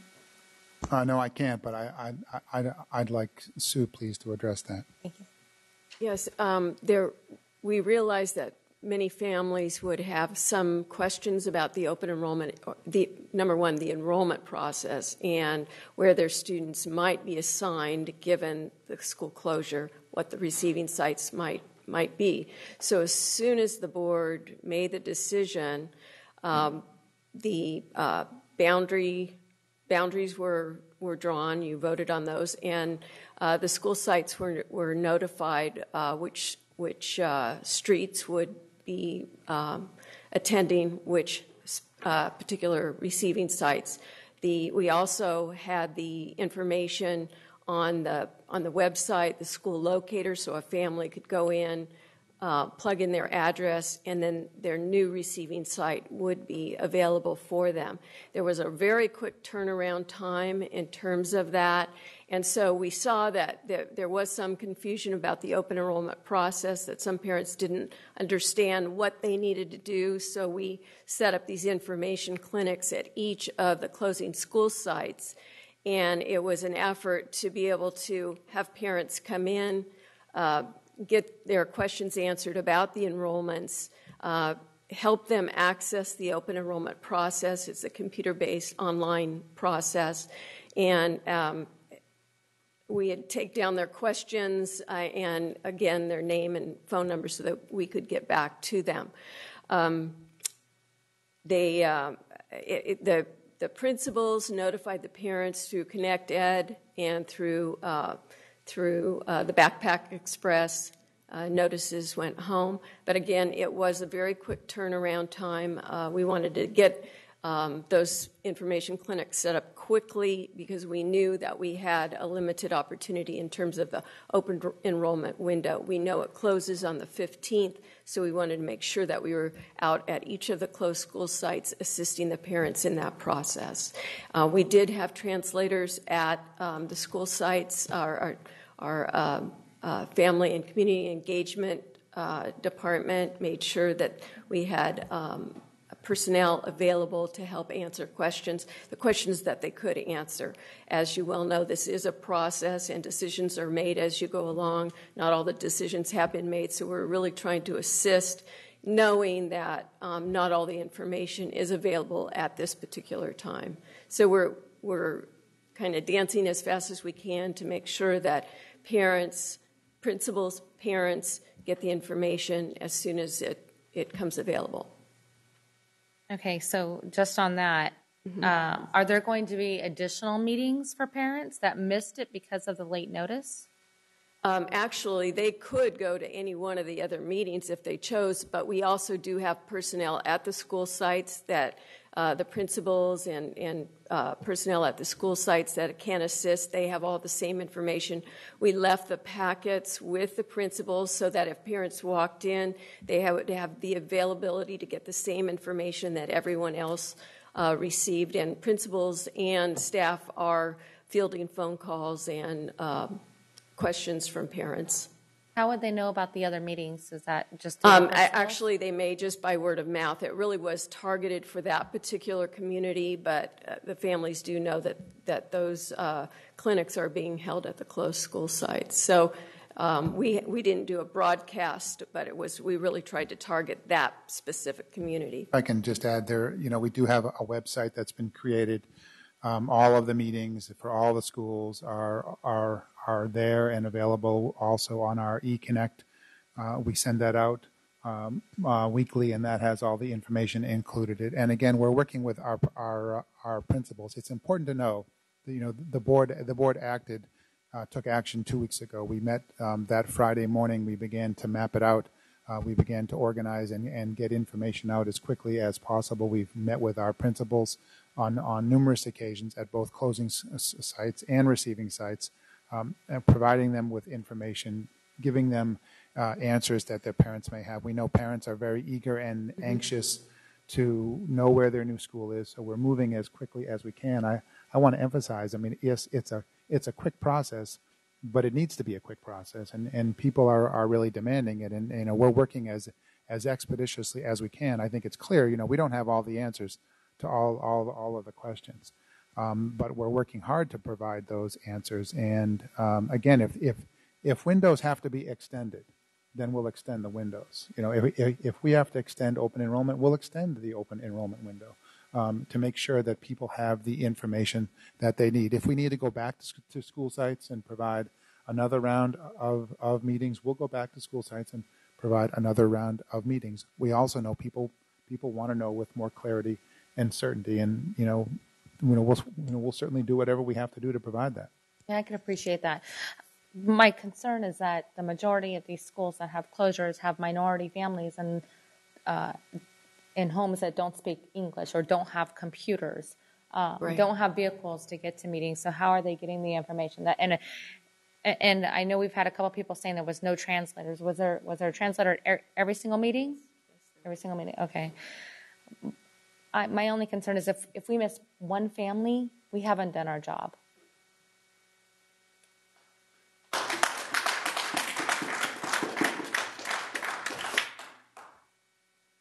Yeah, so I'll say that's why we're working closely with the schools. The schools have the best connections to the families, and we're relying upon the schools and working with them to make sure that we outreach every family. We'll know who applied through open enrollment. We'll be able to then outreach, and we'll have that data and information to see which families did, which families didn't. Why didn't those who didn't go through the open enrollment process, do they know about their home school? And we can do that one by one. We did that last year when we were looking at and experiencing the Freeport. So we can do that again, and we plan to do that so we don't miss one family. And I know that you guys are trying. It's a really fast process. You're trying your hardest, and you're doing a great job. I just want to make sure that we are covering each and every single family before this transition is completed. Thank you, Member Pritchett. Member Rodriguez. Thank you. You mentioned Freeport right now, and I'm thinking about the process that took place at Freeport. Before the transition process happened at Freeport, I had a sit-down meeting with the principal, and we discussed options. She had a plan for me. She said, "This is what we feel is realistic and what we can do." I had 2 schools that were voted on to close. I haven't sat down with either one of those principals. So we're treating schools differently again. I have a whole list of notes here, in addition to the notes that I'm intending to ask about some of the feedback that I've been receiving from the community, in particular from the parents, who are very frustrated by this process. I'll start off with the open enrollment. We are an open enrollment district. And so why are we taking off some of our schools from the open enrollment process? That's not fair. Again, it's a matter of fairness and equity. Confusion, there's a lot of confusion out there. We just heard some of our representatives saying that there's confusion. So if there's confusion, then there's a lack of communication. I mean, that's a given. There's not a meeting of the minds. And I know in the legal field, we have to have a meeting in the minds in order for there to be agreement. And without the meeting of the minds, you have no agreement. So the people are not in agreement with your process right now.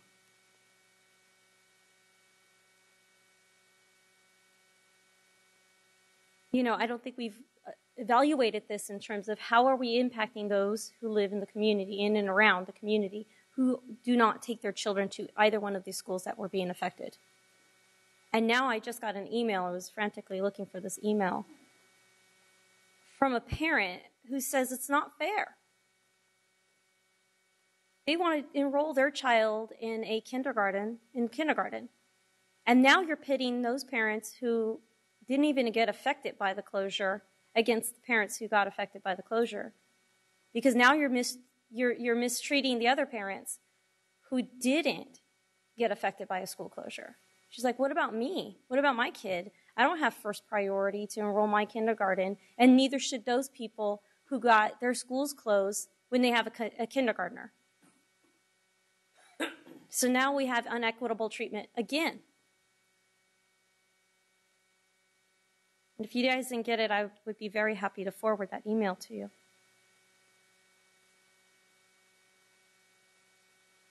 You know, there's several things, Miss Halsey? I want to ask you a question about a statement you made.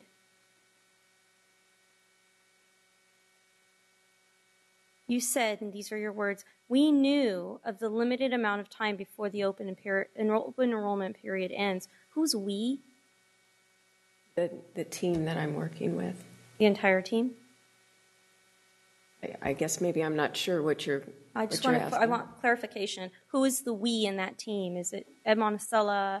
Can you clarify? When I came on board the group, the decision had just been made. So we wanted to ensure that the parents had some staff available to answer their questions about open enrollment at the closed school sites. Were any community members or any parents that were affected by the school closures, were any of those people involved in this we? I can't answer that question. Okay.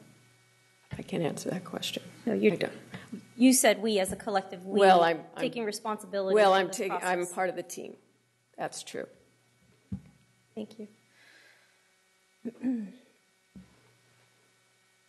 know, it concerns me that we say, and you said this, they could go to other meetings that we had for open enrollment, but there was no way of communication, again, to these families. But they could hear from word of mouth. That's disrespectful to our community. I mean, as it is, we already had a member of our public come forward and say, she barely made it to get her request in for time off. Do we realize each of these schools is at 100% free and reduced lunch? It doesn't mean that all of those parents are unemployed. It means they're barely making it to make their ends meet. And they have to ask maybe 1 or 2 jobs to get the time off to attend these events. Beyond the events that they're science fairs, book fairs. I mean, come on, my kids go to the district schools.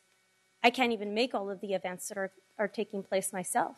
Award ceremonies, there's a lot. I really do have to say that there was no intent to be disrespectful, and really it was more to assist families to the best of our ability to help them with the open enrollment process and registration, and identifying the receiving school that they'd been assigned to. Thank you. I know this is your first time before our board. It is. Thank you very much. And I don't mean to drive in on you or anything like that, but this is a very big concern for me because it affects a parent, and I'm on the side of the parent. I'm a parent in this district. In addition to that, my school wasn't noticed that we're going to be impacted by the closure of CP Huntington. When are you going to tell us parents? That's what I want to know. So when we're talking about this we and this transition team, you didn't include board members that they had schools affected by closure. It wasn't the same process that happened at Freeport. Because if you would have included the board members that these were affected, we would have told you. I am deeply connected with my community. I know what's going on. They call me, they email me, if they have email access. They'll go through other people to get to me if they don't have a phone, but they know where to go. So why are you cutting out the board members that represent these sites? That doesn't make sense to me. We say we put the stuff on the internet, we have it on the website, we have it at eConnect. How many households, if we're looking at 100% of these schools have free and reduced lunch, 100% of the 7 schools have free and reduced lunch, how many of these households have an operating, fully functional computer that's fast enough so that they don't get frustrated at home? So they go on the district website to see that there's information for them. In addition to that, maybe they have it, but how many of them know that we have this information on the website? You have an answer to that? I think I can provide an answer, Member Rodriguez. I mean, you're absolutely right, and we're not relying solely upon multimedia or social media or web. We know that so many of our families don't have access, or they have that computer that takes forever, which again is why we're really relying upon our school sites and our principals who know their communities well, and who can outreach and make sure again that their communities get information however best. And there was no attempt to try to exclude board members. This is a little different than it was with Freeport. We obviously have more schools now, and we're moving expeditiously, and we wanted to bring the plan and to let you know what we're doing here this evening.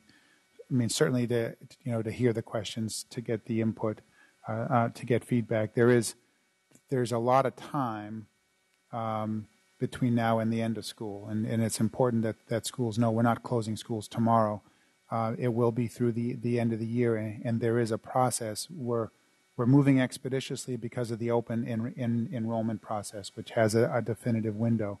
And as I said, if we need to extend that window, we'll extend the window to make sure that everybody knows and is accommodated. But to your earlier point, and I think question, yes, we realize that using websites and using emails and e-connections, is not nearly sufficient and adequate to reach our families, which again is why we're relying so much upon our school sites to help us, and we're trying to support them in that process. Were you going to answer a different question? No, I mean, Superintendent Raymond just responded to your question. Okay. Thank you. So I'm going to go with noticing. I received the phone calls for the district, for my district area. By the way, there's a decrease. I don't receive all of them like I used to. I don't know why that is. But I did receive the CP Huntington call. And boy, oh boy, I couldn't believe it. I could not believe the message that I heard. The message was from a very sweet and dear individual with very empathetic voice. But the words to that message were just so wrong. And I know it was a scripted message from somewhere else. She said, good evening, parents. This is your principal. Today we sent home in your child's backpack a letter that outlined your new school's boundary. Your receiving school has been identified. Now, if you like that school, and I'm paraphrasing here now, but if you like that school and you're okay with it, you don't have to do a thing. Your child will automatically be enrolled. However, if that's not the school that you want your child to go to, then you'll have to go through the open enrollment process. And that was it. I said, wow, this is the district's transition plan. I get a phone call. As a parent, I was slapped in the face like the teacher said, and now I get a phone call that says, by the way, look in your kid's backpack because the information for your child's new school is in there. And if you don't like it, then go through the open enrollment process. And then I go, okay, well, open enrollment process. So then I start receiving phone calls. The schools are taking off the list. They're telling me it's not available. What have you done? And then my response is, what have you done? Have you gone to the district? Have you called the district office? No, I haven't. I go, okay, well, then you want to resolve your issue at the lowest level possible. I'm there at the board level. You got to go through your process up the chain to get to me. Go back and go through the process. Then I get a follow-up call. We call the district enrollment office, and the lady was so rude to me.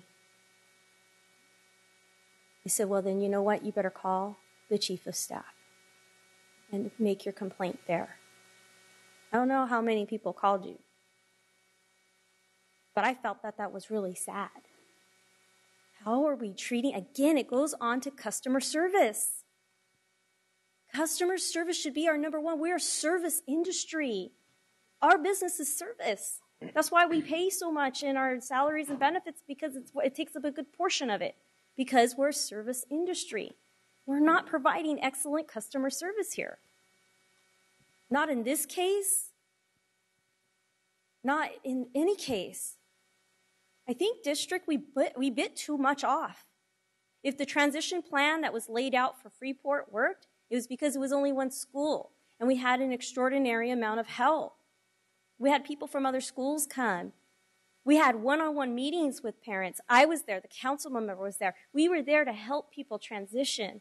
We were there as the shoulder for them to cry on. We cried with them. We reassured them. That's not happening here. And then we schedule meetings. I'm not even in town next week. I have 2 schools affected. Nobody checked my schedule so that I could be there at a meeting, to cry with them, to hold their hand, to assure them, to get them through the process. We're going to take care of you. I wasn't notified. I represent the community. When they have complaints, they come to me. I'm not even here to help you in that case. I'm not being informed as a board member. You guys are withholding information from me. We're planning a meeting. I find it out through a phone call. And I already scheduled on my calendar another meeting, and with the parent, actually with her family. I sat down and had dinner with her husband, and her children, and my kids. I brought my kids along. We had family dinner together to talk about this. To talk about what's next for them. Nobody told me there was another meeting that was taking place. I go meet with one family, but I ignore 100, 200. How fair is that? Because nobody told this board member that there was going to be a meeting over there. I'm saddened by that. I want to be there for my community. These information clinics that you held How many families showed up? I want numbers. How many families showed up? You want us to respond to that now? If you have it now. You want to go ahead? There were between 35 and I think 60, 35 and 60 families that showed up at the 3 that have been held so far. And which schools were those? CP Huntington was one of them. I know yes, that. it was. Yeah. CP Huntington. I'm going to need some help. Bonheim? Bonheim, yes. Huh? I'm sorry. And Maple Elementary. And Maple, yes. And Maple. Maple was today. Sorry. Maple was today. And here we are as a board. We're here meeting. You're meeting with families while the board is meeting, and their representative couldn't even be there with them. It was earlier on this afternoon. And so, Board Member Rodriguez, I've been very clear on the points that you're making. One, you want all board members communicated in regards to any type of community meetings. So I'm just acknowledging that because part of this process is creating a feedback loop, right? So very clear on your point. What we're also trying to display, 2 things. 1, we're going out into the community as quickly as we can. 2, we're gathering feedback. When you're trying to get clarification of the we, the pause for Sue is she just recently transitioned in, was introduced to 20 plus people on a district team. That was her entry point. Of course, you have the chief family and community engagement representatives who are receiving feedback from parents, families, and schools who are bringing that to the district level team. So, I mean, I think that's why you may have had a pause there. But when we look at this process that we're developing, we want to be responsive. We want to be held accountable in regards to what you're saying. And this evening, it's about hearing your concerns. You're obviously hearing an opportunity to hear some of the concerns of the community. But we get back together and continue to gather the feedback and go right back into the community. So, again, acknowledge fully agreement with you that we want this process to be respectful and responsive. Definitely. So in clarification, 30 to 60 families, was that cumulatively for all 3 schools? At each school. At each school. So we had 400 and some odd families at Joseph Bonheim, and only 30 to 60 families showed up. For that first night, correct. And I think what we're also acknowledging that Ms. Holsey highlighted in addition to Superintendent Raymond is that we're relying on the district site. So information regarding how to go through the open enrollment process is not isolated just to that one event. If that was the case, that would be unfair in terms of providing consistent information. So that information is occurring in our meetings with the principals. That's being presented in the school sites. Again, feedback, we're constantly open to it so we can get better in being responsive and clear. So now staffing, I've heard from various sources, parents especially, they're stressed out that their teacher is being asked to be part of this transition process. I feel, having worked in the school environment myself, having to go through just the end of the year cleanup process. I mean, you're collecting books, you're counting books, you're doing all this stuff just to close up your classroom. You're going through the cleaning process, going through a lot. And then you've got a grade, you've got final grades, you've got parents that are like worried about where their kid's going next year, which teacher are they getting. You've got all of that coming at you. These teachers, they're going to handle that on top of closing their classroom out, on top of doing an inventory. They're being tasked for a lot right now. A lot. Because on top of all of that, we're requiring them to teach to the standards. Right? We want our kids to pass our exams, the CST, benchmarks. They're having to go back and analyze, where are they finding the time to do all of this stuff? The quality of education, again, the numbers that these people showed us on these, the materials that they showed, high high ethnic minority populations, we're talking about another 100% free and reduced lunch population.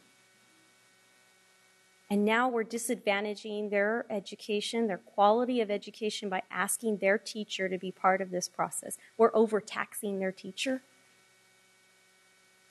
I think that's a little much to ask of our staff. May I respond to that? So we're empathetic to your response, meaning that it is a lot. It is a lot to expect a teacher to be able to prepare their lesson plans, deliver their instruction well while there's a degree of instability.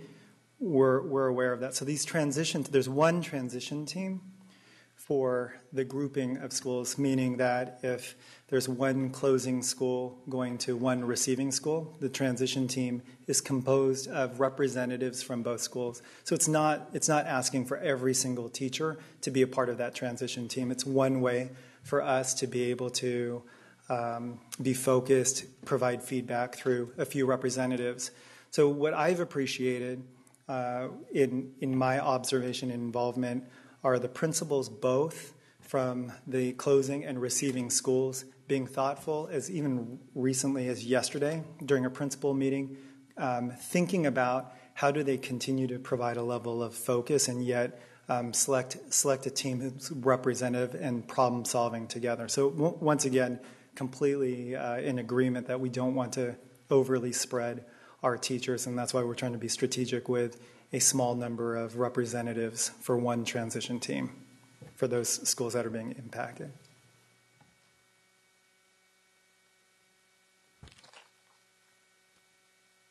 Overall, I just see this as being completely backwards. We should have been doing this engagement process. Like the parent here said, this was a great presentation for them. Then you could have brought it to us, but it wasn't even given to them. You know, you said that there was it was very important. The community stakeholders, their voices were very important. Now they are to you, but they were to me before their school was even voted to be closed on. And I asked as a board member to make sure that we didn't make a vote until we went out to engage our communities. And now we're expecting to engage our communities. So, and one more thing, Mr. Monasala, and I know that you quoted charters and the timeline for charters.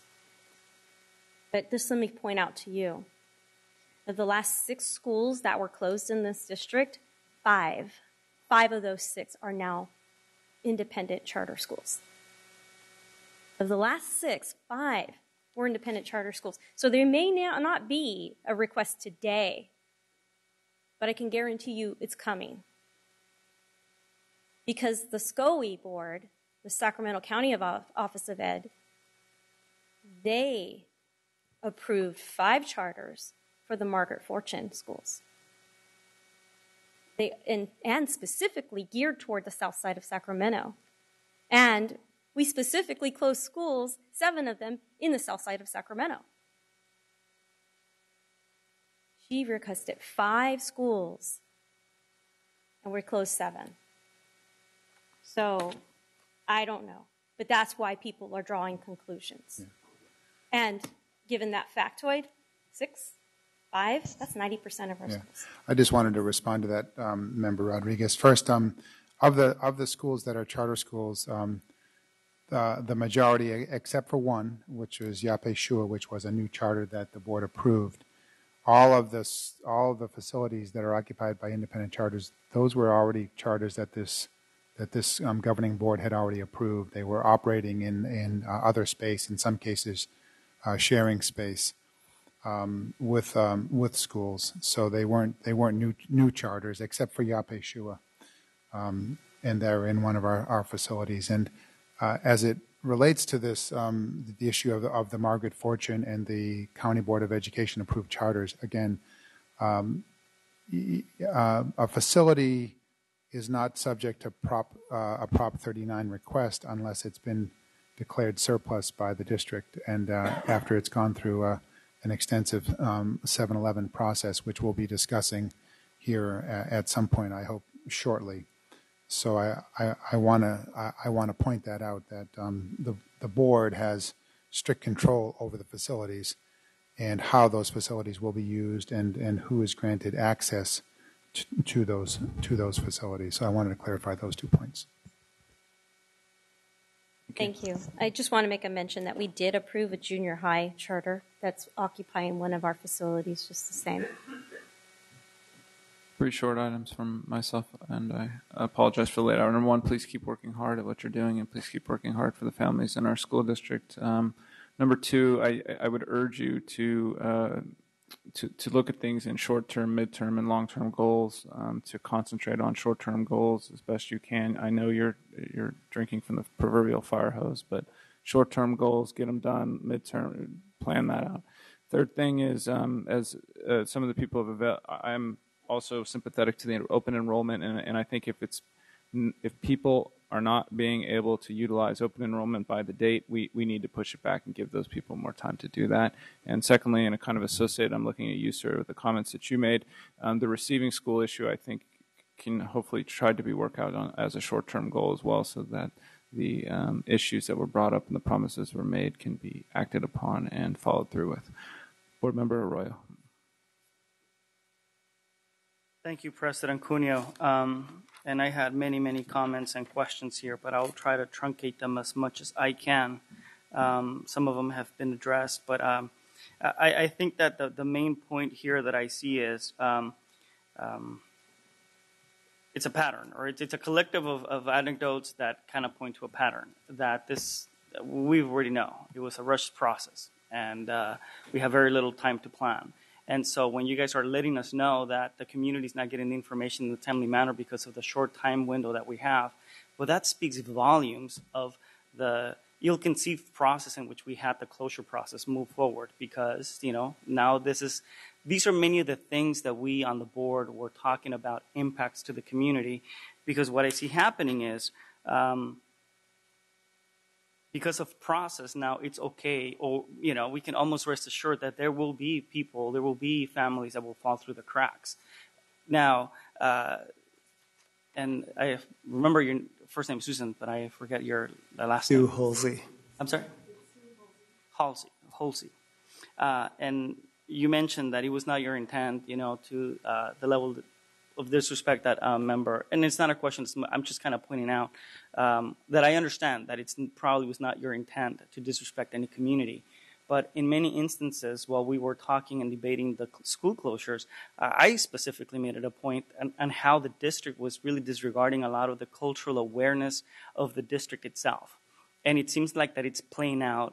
I mean, it doesn't seem like we had to wait very much. I mean, right off from the onset, we're already kind of stumbling with not understanding that there are different needs. And if we kind of know about them, then we are not necessarily prepared to deal with them. And I think that, for me at least, having been on the board since 2008, and having seen the round of closures in the past, and having been very vocal as to how families and parents and communities get treated. I mean, some of you guys heard me kind of lash out at district as to how the parents of Genesis High School, how they were treated when the school was about to be closed. A presentation was given, parents were asked any questions, no one said anything, and then the staff left pretty much. And so I had to stop the parents and say, you don't know me, I'm the school board member, I'm not going to be able to solve your problems, but if you have any questions, I'll grab them and send them to staff if I can answer them. And so what was very hurtful to me and very offensive, and I know that maybe staff didn't intend it, is that when you ask a family, do you have any questions, and then no one raises their hand, and then staff completes the meeting, I mean, in your right mind, do you think that parents don't have any questions? And so there's a language barrier that even when you outright say, hey, I'm here to help you, and we need to keep on digging deeper and deeper, because you may know all the answers. You may know what process. And I'm sorry to say, but to say that just parents will know, or they will hear, that's not enough. I mean, just to say that staff will know or will understand the superintendent's position or direction without him directly communicating with everyone. I mean, I don't think that it can be expected within the administration. What makes us think that can be expected as we communicate with parents and students in the district? So I definitely want us to continue to track and keep tabs almost on a daily, weekly basis on what this transition process is looking like, because from the onset, I realized that there are two specific views. One of them is from district staff, as you're working so hard, you're going to be coming and bringing us the best picture of all the work that you're doing, which I commend you for all the work that you're doing. I wish you didn't have to do it, but you're doing it. But I can guarantee you that not once you're going to, at least today, I did not hear any of the things that are going wrong. I mean, because you're here to present us the best picture. And so what we're left then is, as we then see the second view, as we are getting communications from parents, emails, calls, and so then we see two different worlds, right? And so now we're caught between wanting to believe you that you're doing a good job, but then listening to parents that are really struggling. And if we have a parent here from the district who happens to be a teacher who understands the district very well, has been teaching here very long, if he's struggling to place his kids in the district, what can you really expect? I mean, I'm sure the superintendent didn't struggle very much to find placement for his children, but if teachers are finding this process problematic, I mean, it's baffling to think then how we're going to be thinking to transition 7 communities, plus the impact that we're going to be causing on those of future communities. So I'm not sure that I'm voicing any other concerns that have not been raised already, but I mean, it really, after listening to this comment on this first briefing, it really starts raising the consideration that maybe we need to rescind these closures and then come back with a better process to do them, if anything, because we're going to stumble and we're going to lose a lot of parents and a lot of students through the cracks. So I did have a lot of questions. I did have a lot of things that I wanted answers for. I'll email them, but I thought it was more important to hear the gravity of how this board member sees what we've done in the past to these communities and what I see us continuing to do. Thank you. Thank you. Your point is well taken. Thank you. Thank you, Board Member Arroyo. Seeing no other comments, thank you very much for the presentation. We will move on to 9.4, the ad hoc committee to assist board appointment of 7-Eleven members and repurposing of facilities report. It is an action item with a 5-minute presentation and a 5-minute discussion. Given the late hour, I will try to be brief. As we know, a lot of the comments that we heard from the public as we went forward with the closure process was what would become of the facilities in our communities going forward. We've heard the issues as it relates to charter schools. We've heard the issues as it relates to abandoned and blighted facilities in the center of communities and the impact that has on homeowners, taxpayers, and the people who live in and around the schools that have now been closed. So in an effort to, I'll use the superintendent's words, to maintain strict control over our facilities and how the board wants to proceed with handling those facilities so that we can make a collective decision that is both thoughtful and centered around community desires and community input and community things that the community finds important. It's my feeling and belief that we need to form a limited committee for the purposes of selecting the 7-Eleven committee and interfacing with the 7-Eleven committee. I guess I can briefly say, born out of this belief, it came from the last 7-Eleven committee process that I participated in.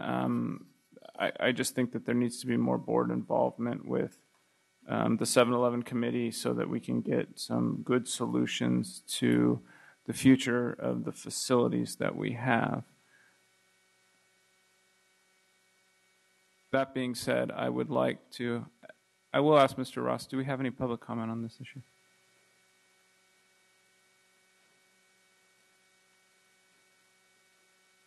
We do have 2 comments on this item from Darlene Anderson and Danetta Garcia. Sure. So before I make my motion, I can have public comment.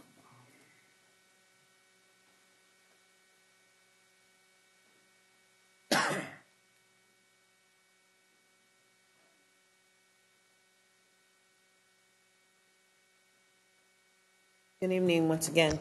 You know, I was so concerned with the district running out of money after I sat through the long board meeting when Ms. Hagemeyer was getting ready to leave, making sure that the district had enough money to make to the end of the year, to understand that we really don't have enough money to make it to the end of the year, and understanding the process of the lack of public understanding of how the dollars are really being spent in the district. Is this on the 7-Eleven This committee? is on the 7-Eleven committee, yeah. Okay. Right? Because, That's what I'm, oh, yeah. I was just wondering. Okay. I thought we were talking about the Tran. I'm getting there. Oh, I thought I was on the Tran already, but I'm moving too quickly. I thought you were talking about the Tran. Okay, but okay, let me stop trying. Okay.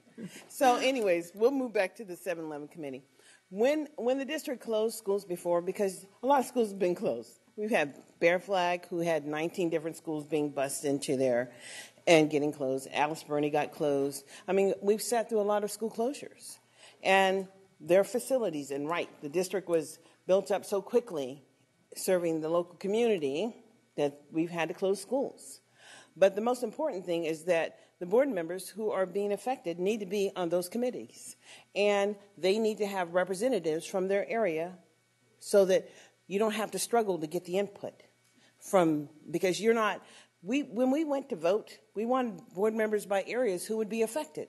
We wanted to know that you lived in the area, we wanted to know that you cared about the area and that you were going to ensure that the best things happened for the area.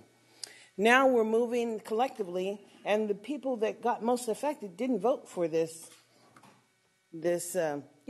closure. The people whose areas are not being affected at all actually voted. So we need to make sure that the process is inclusive of the board members who are most affected, and the community is involved that live in the area. Thank you. Thank you.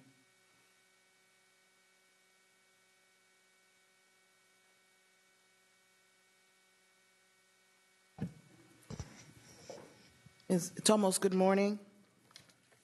You know who I am. This ad hoc committee must, Mr. Cunyo, may I have your attention? Thank you. This ad hoc committee must indeed have on its committee 2 of the members that were most impacted, their communities most impacted.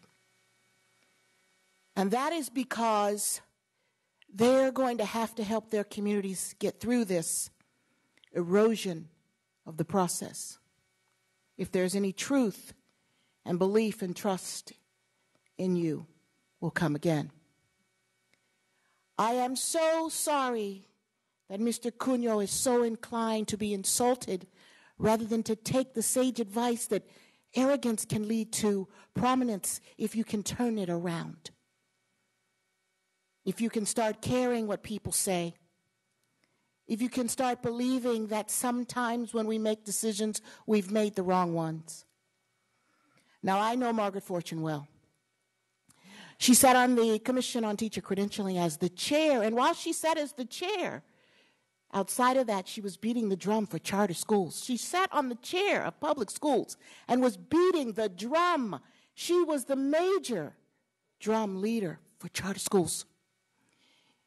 Ms. Rodriguez, she got 5 schools. She asked for 10. We just handed her the rest. Now, they were going to give her 10, but we did have some people who stood their ground. $2 million is what Mr. I don't want to get this wrong, Odegaard? He said $2 million in litigation. Wow. And see, now we know where that $1.3 million in closing the school is going to help with. Because every year, we're going to need $2 million. So we close down the schools, that nets us $1.3 million. We're almost there. Folks, yes, the decision has been made, but there's a lot of turning around we can do. lot of re-educating ourselves. You know, when a group of people got $20,000 to make the sin of America go away when we interned them in camps, they got that $20,000 so they wouldn't say anything. They'd keep their mouths shut. They wouldn't speak again.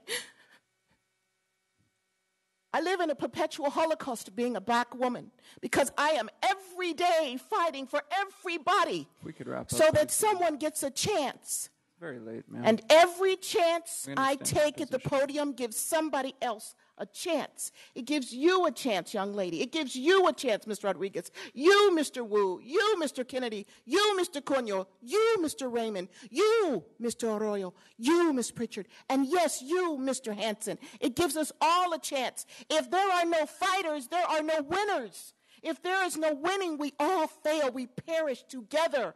We don't want this to be the Titanic. There is more to what we have, to what we can do than what we have done. We cannot stand in the midst of humanity, members of a supreme society whose foundation is to love or to hate. Is it our struggle between life and death? Do we stand there alone or do we stand together? When do we stand together? So I'd like to make a motion that the committee would be constituted of Member Pritchett, Member Hanson, and Vice President Kennedy.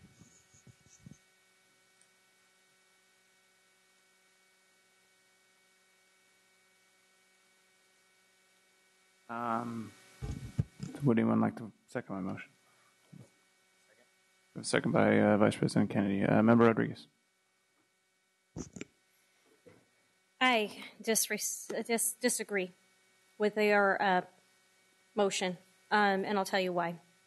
Hanson only has one school. Pritchett has no schools. Why would you select members of this board who don't even, and then you had two brand new board members who are not even familiar with the 7-Eleven process? That is absolutely disrespectful, furthering disrespecting the communities that have been affected by this. School closures. It's a flawed school closure proposal to begin with. And now you just rip these communities further apart by not even putting the 3 school board members that have been most impacted, Arroyo, Kennedy, Rodriguez. We each had 2 schools. I will make a substitute motion, Mr. Kennedy. But before I do so, I wish to suspend the rules and extend this board meeting to 12:15 because you're going to be against your time right now. I will second the motion. We have a member by Board Member Rodriguez to suspend the rules and extend the meeting till 12:15 with a second by myself. All in favor? Aye. Opposed? Aye. We have one opposition. We're still okay? Yes. Yes, Okay. 2/3 vote. 12:15 it is. Sorry, Arroyo. I put the previous motion. Mr. Cunyo, I need you to be able to respect our communities that we represent. We just had a member of the public come forward and ask for your compassion. And for you then to put forward a motion that was not considerate of the expertise we have on this board and of the level of engagement that we're going to be having with our community. And I just had mentioned in prior statements that I had a connection with the community. In addition to that, this ad hoc committee, if the 3 of us are on there, Arroyo, Kennedy, and Rodriguez, I think it would be a fair thing to say then the committee would be able to look through, and each of the committee members would get 2 representatives to represent on this 7-Eleven committee. That would be an equal distribution because we're affected by this. There were 7 schools. We'll have one community member from Hanson School Community, 2 from Arroyo's, 2 from Kennedy's, and 2 from Rodriguez. because those of us were affected by all of this. Not Pritchett, not Wu, not Cuneo. So you guys can't have people from your community apply for that. You have to be fair to these communities that are being affected. You're ripping out the ability of an education, and then you're going to further disrespect them by selecting people who may not be. I withdraw my second.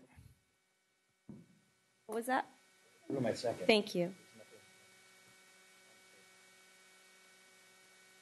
Thank you, Mr. Kennedy. Thank you very much for standing up and being a champion on this issue. I really respect that of you.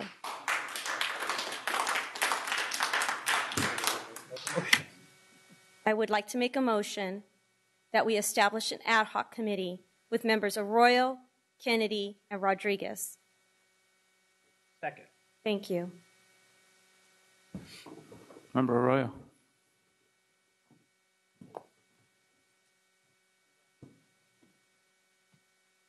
You want to be on the committee? Okay, so we have a motion on the floor. Sorry, Member Hanson. Well, I would certainly like to serve on the committee. I've got a lot of experience in a lot of other ways, and just because I just have one school doesn't seem like a good enough reason. So I'm opposed to the motion not being able to have the opportunity to serve. So, and I further disagree with having some criteria of having numbers of people based just on the schools. The whole district's affected by this, and everyone needs to have the opportunity to participate. I'll remind people again, only 1/3 of the people in our district even have children in the schools, but everybody helps pay for all the schools, so everyone should be represented. That's not fair to do that. And I've got plenty of people who I talk to all the time that are enthusiastic supporters of our district, and to cut them out, you're cutting out 2/3 of the district, so give that some thought too. Member Pritchett. Thank you, President Cuneo. Can you just clarify with me that the last 7-Eleven committee, there was a committee member that was appointed by each board member? Is that correct? Correct. Why are we not doing it that way again? Correct. Why are we not doing it that way? In my opinion, last time the 7-Eleven committee did not have enough interface with the school board, and that the 7-Eleven committee made some recommendations. Well, first of all, we ignored every single recommendation the 7-Eleven committee made, believe last time. Maybe there might have been one exception. Secondly, I feel that it delved into issues that were far afield from its purview, and because it lacked board communication about the intent, the process, and the final goals that we wished to see from them, that we got a final report and recommendation that was nonsensical and kind of led us to have discussions up here that were difficult discussions but didn't ultimately get to the goals that we want. So I would like an ad hoc committee to have a little bit more communication, control, back and forth about process, decision-making, intent of the board. Does that answer your question? Yes. Okay. We have Member Rodriguez. Thank you. Mr. Hanson, Member Hanson, I mean you no disrespect, and perhaps we can remedy this. I know that there are times that either myself or Arroyo are out of town, and I'm willing to amend my motion for the ad hoc committee to include you as a alternate member, so that in any one occasion where the three of us cannot be together in a meeting, then you could come in and replace us for that meeting. And it would involve you. That gets into a problematic serial discussion, which could be considered a meeting in itself. I would caution against that. Okay. Thank you. Wasn't aware of it. We're all learning the rules. And I've been here for a long time. Member Kennedy. Thank you. Member Kennedy. Vice President Kennedy. I forgot what I had to say.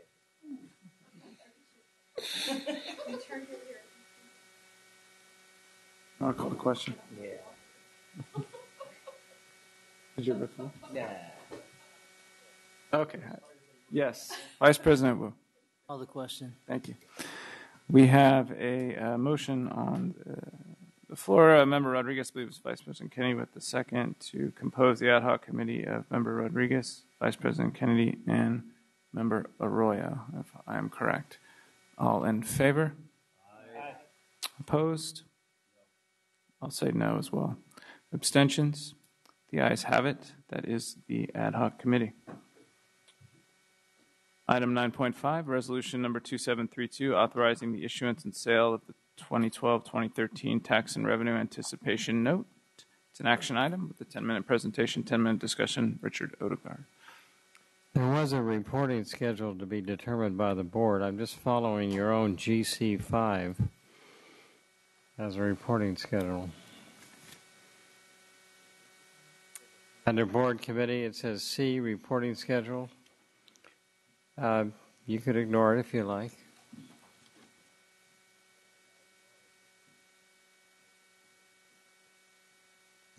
Yeah, I think I would ask that the committee meet and confer and come back to the board with a reporting schedule and other pertinent information. President Cuneo, members of the board, and Superintendent Raymond, we're here tonight to ask for permission to sell up to $75 million in tax and revenue anticipation bonds. At the last meeting, the 21st of February meeting, you received a briefing on trans from Mr. Jeff Small of Capital Public Finance Group, who is here with us again tonight. If there are specific questions, we would be happy to address them. I quite honestly don't believe that it would be productive to redo an entire briefing on trans. The board has been through this before. I think everyone understands the need. I would ask the board to take action to approve selling up to $75 million in tax and revenue anticipation notes. Thank you. Public comment, please. We have two comments on 9.5 from Grace Trujillo and Darlene Anderson.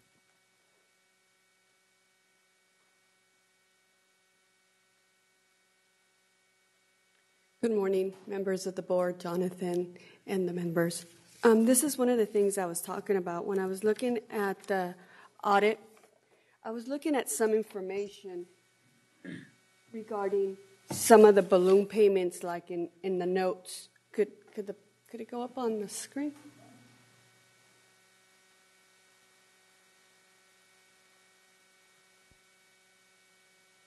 For example, a $42,000 note is paying almost $2.7 million of interest each month, each year.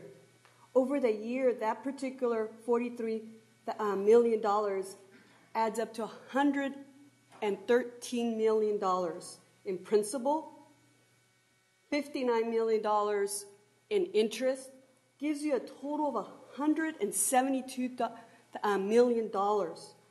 That means at a balloon payment starting in 2018, we're going to have a principal balance of $30 million, $24 million, $43 million.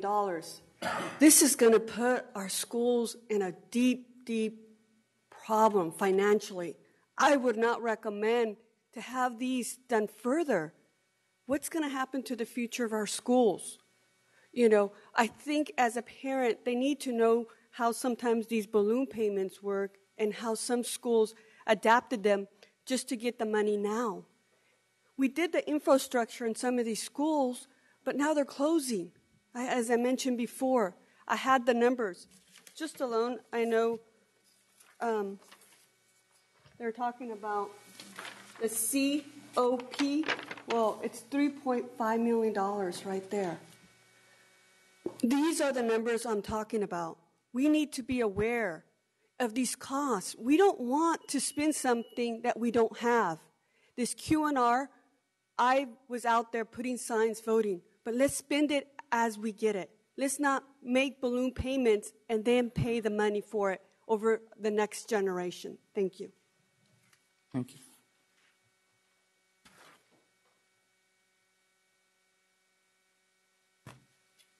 Ms. Anderson, I think you've already spoken on this item. Not quite.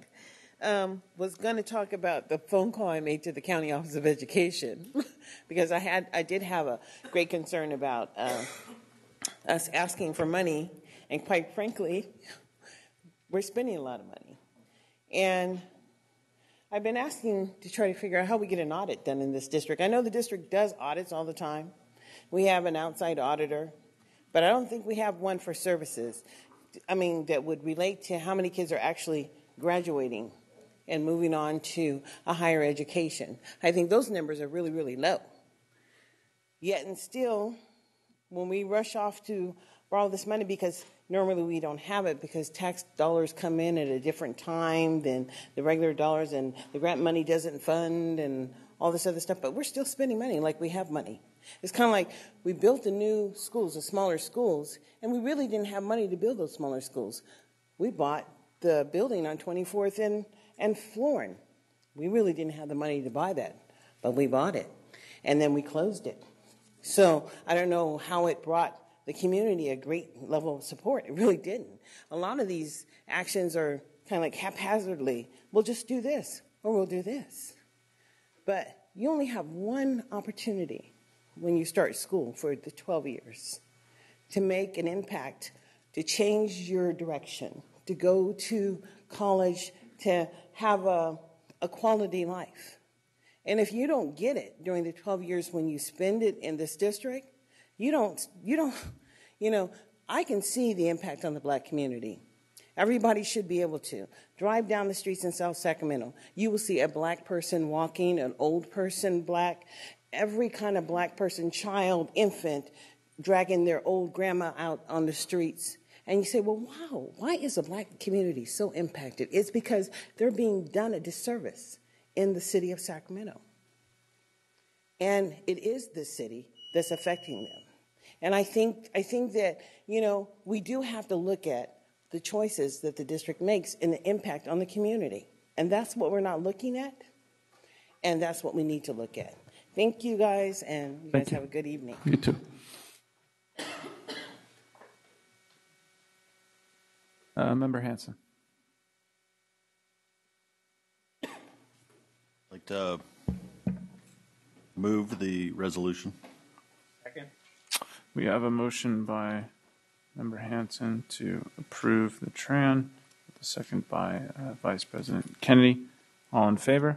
Aye. Opposed? Abstentions? The resolution number 2732 has been passed. You're welcome. 10.0 Communications. 10.1 Employee Organization Reports, CSA, SCTA, SCIU, Teamsters, UPE. 10.2 District Parent Advisory Committees, Community Advisory Committee, District Advisory Council, School Site Councils, District English Learner Advisory Committee, Gifted and Talented Education Advisory Committee, Indian Education Parent Committee, Sacramento Council of Parent-Teacher Association. 10.3 Superintendent's Report. Superintendent Raymond. I'm going to yield my time to the President. Thank you. 10.4 President's Report. I will yield my time back to you, Superintendent. 10.5 Student Member Report. Katrina Yee. I also yield my time. I should have yielded my time to you, actually. 10.6 Information Sharing by Board Members. We have Member Rodriguez. Thank you, President Cunha. I find it also concerning that we moved this communications to the end of the agenda. You have a public comment on this item? Oh, I'm sorry. I thought he came up because he was passing. I apologize. I was understanding that we have comment.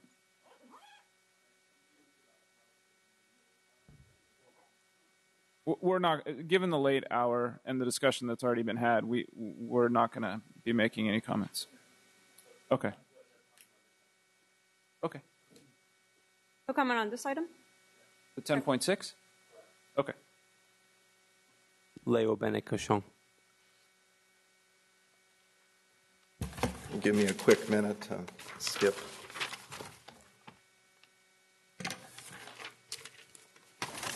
Okay, here we go.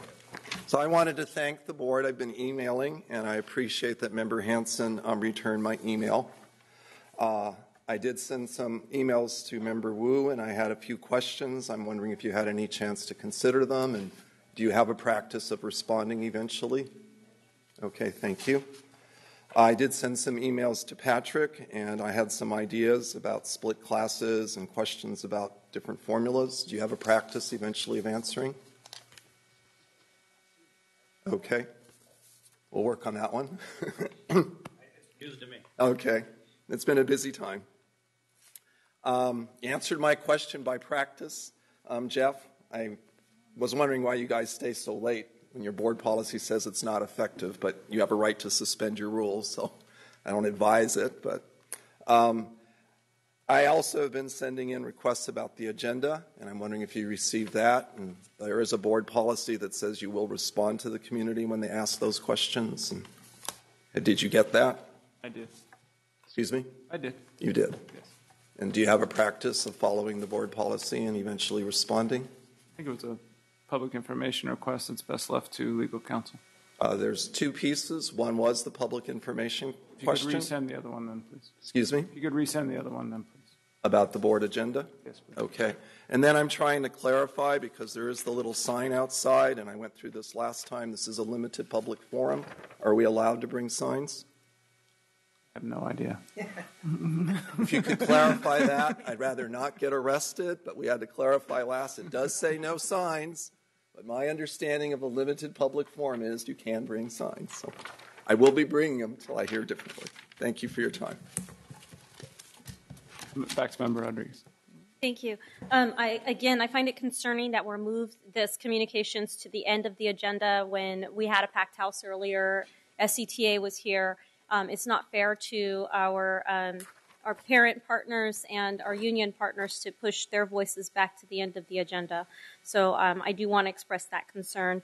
In addition, I think that by pushing it back, we're placing parent voices in a low priority status. So I would like for the executive committee to reconsider pushing this back up to the top of the list. It happens only once a month, and I think it's very informative to do so at the beginning. In the addition to that, I would like to once again ask the board president to consider establishing a budget committee.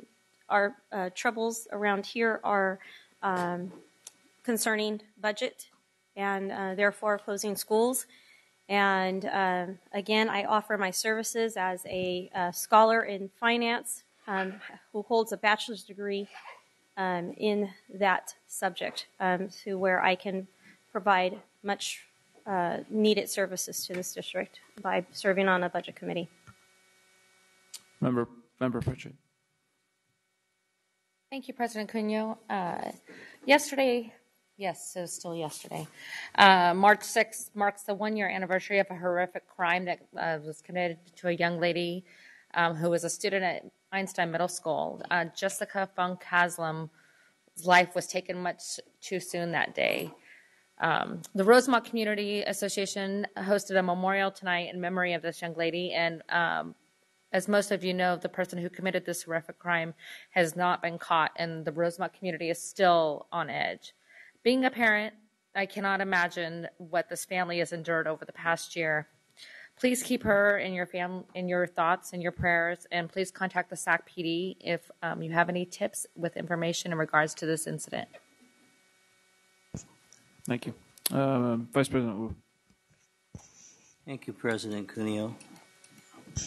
This just to inform you that I was sworn in Monday, appointed by the president of the California School Board Association as the California School Board Association's representative on the School Employer Advisory Committee, which advises the director of the Department, Employment Development Department, about the school employee unemployment insurance fund. That's just an FYI. It's hard to remember at this hour. Yeah, it's a blast.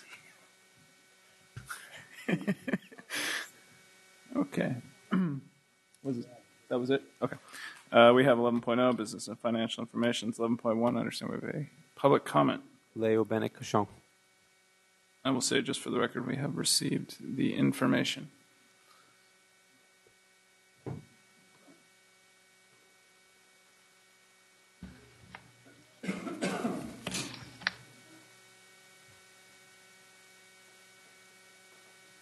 You deal with a lot of numbers.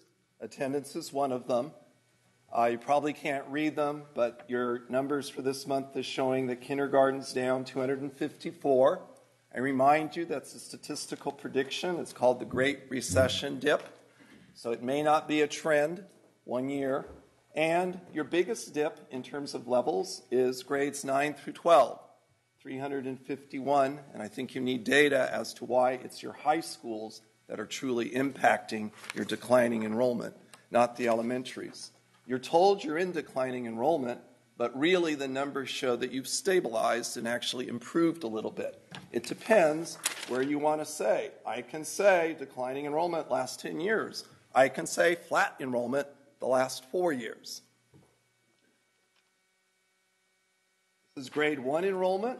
That's your future. The schools you're closing. Grade 2 enrollment.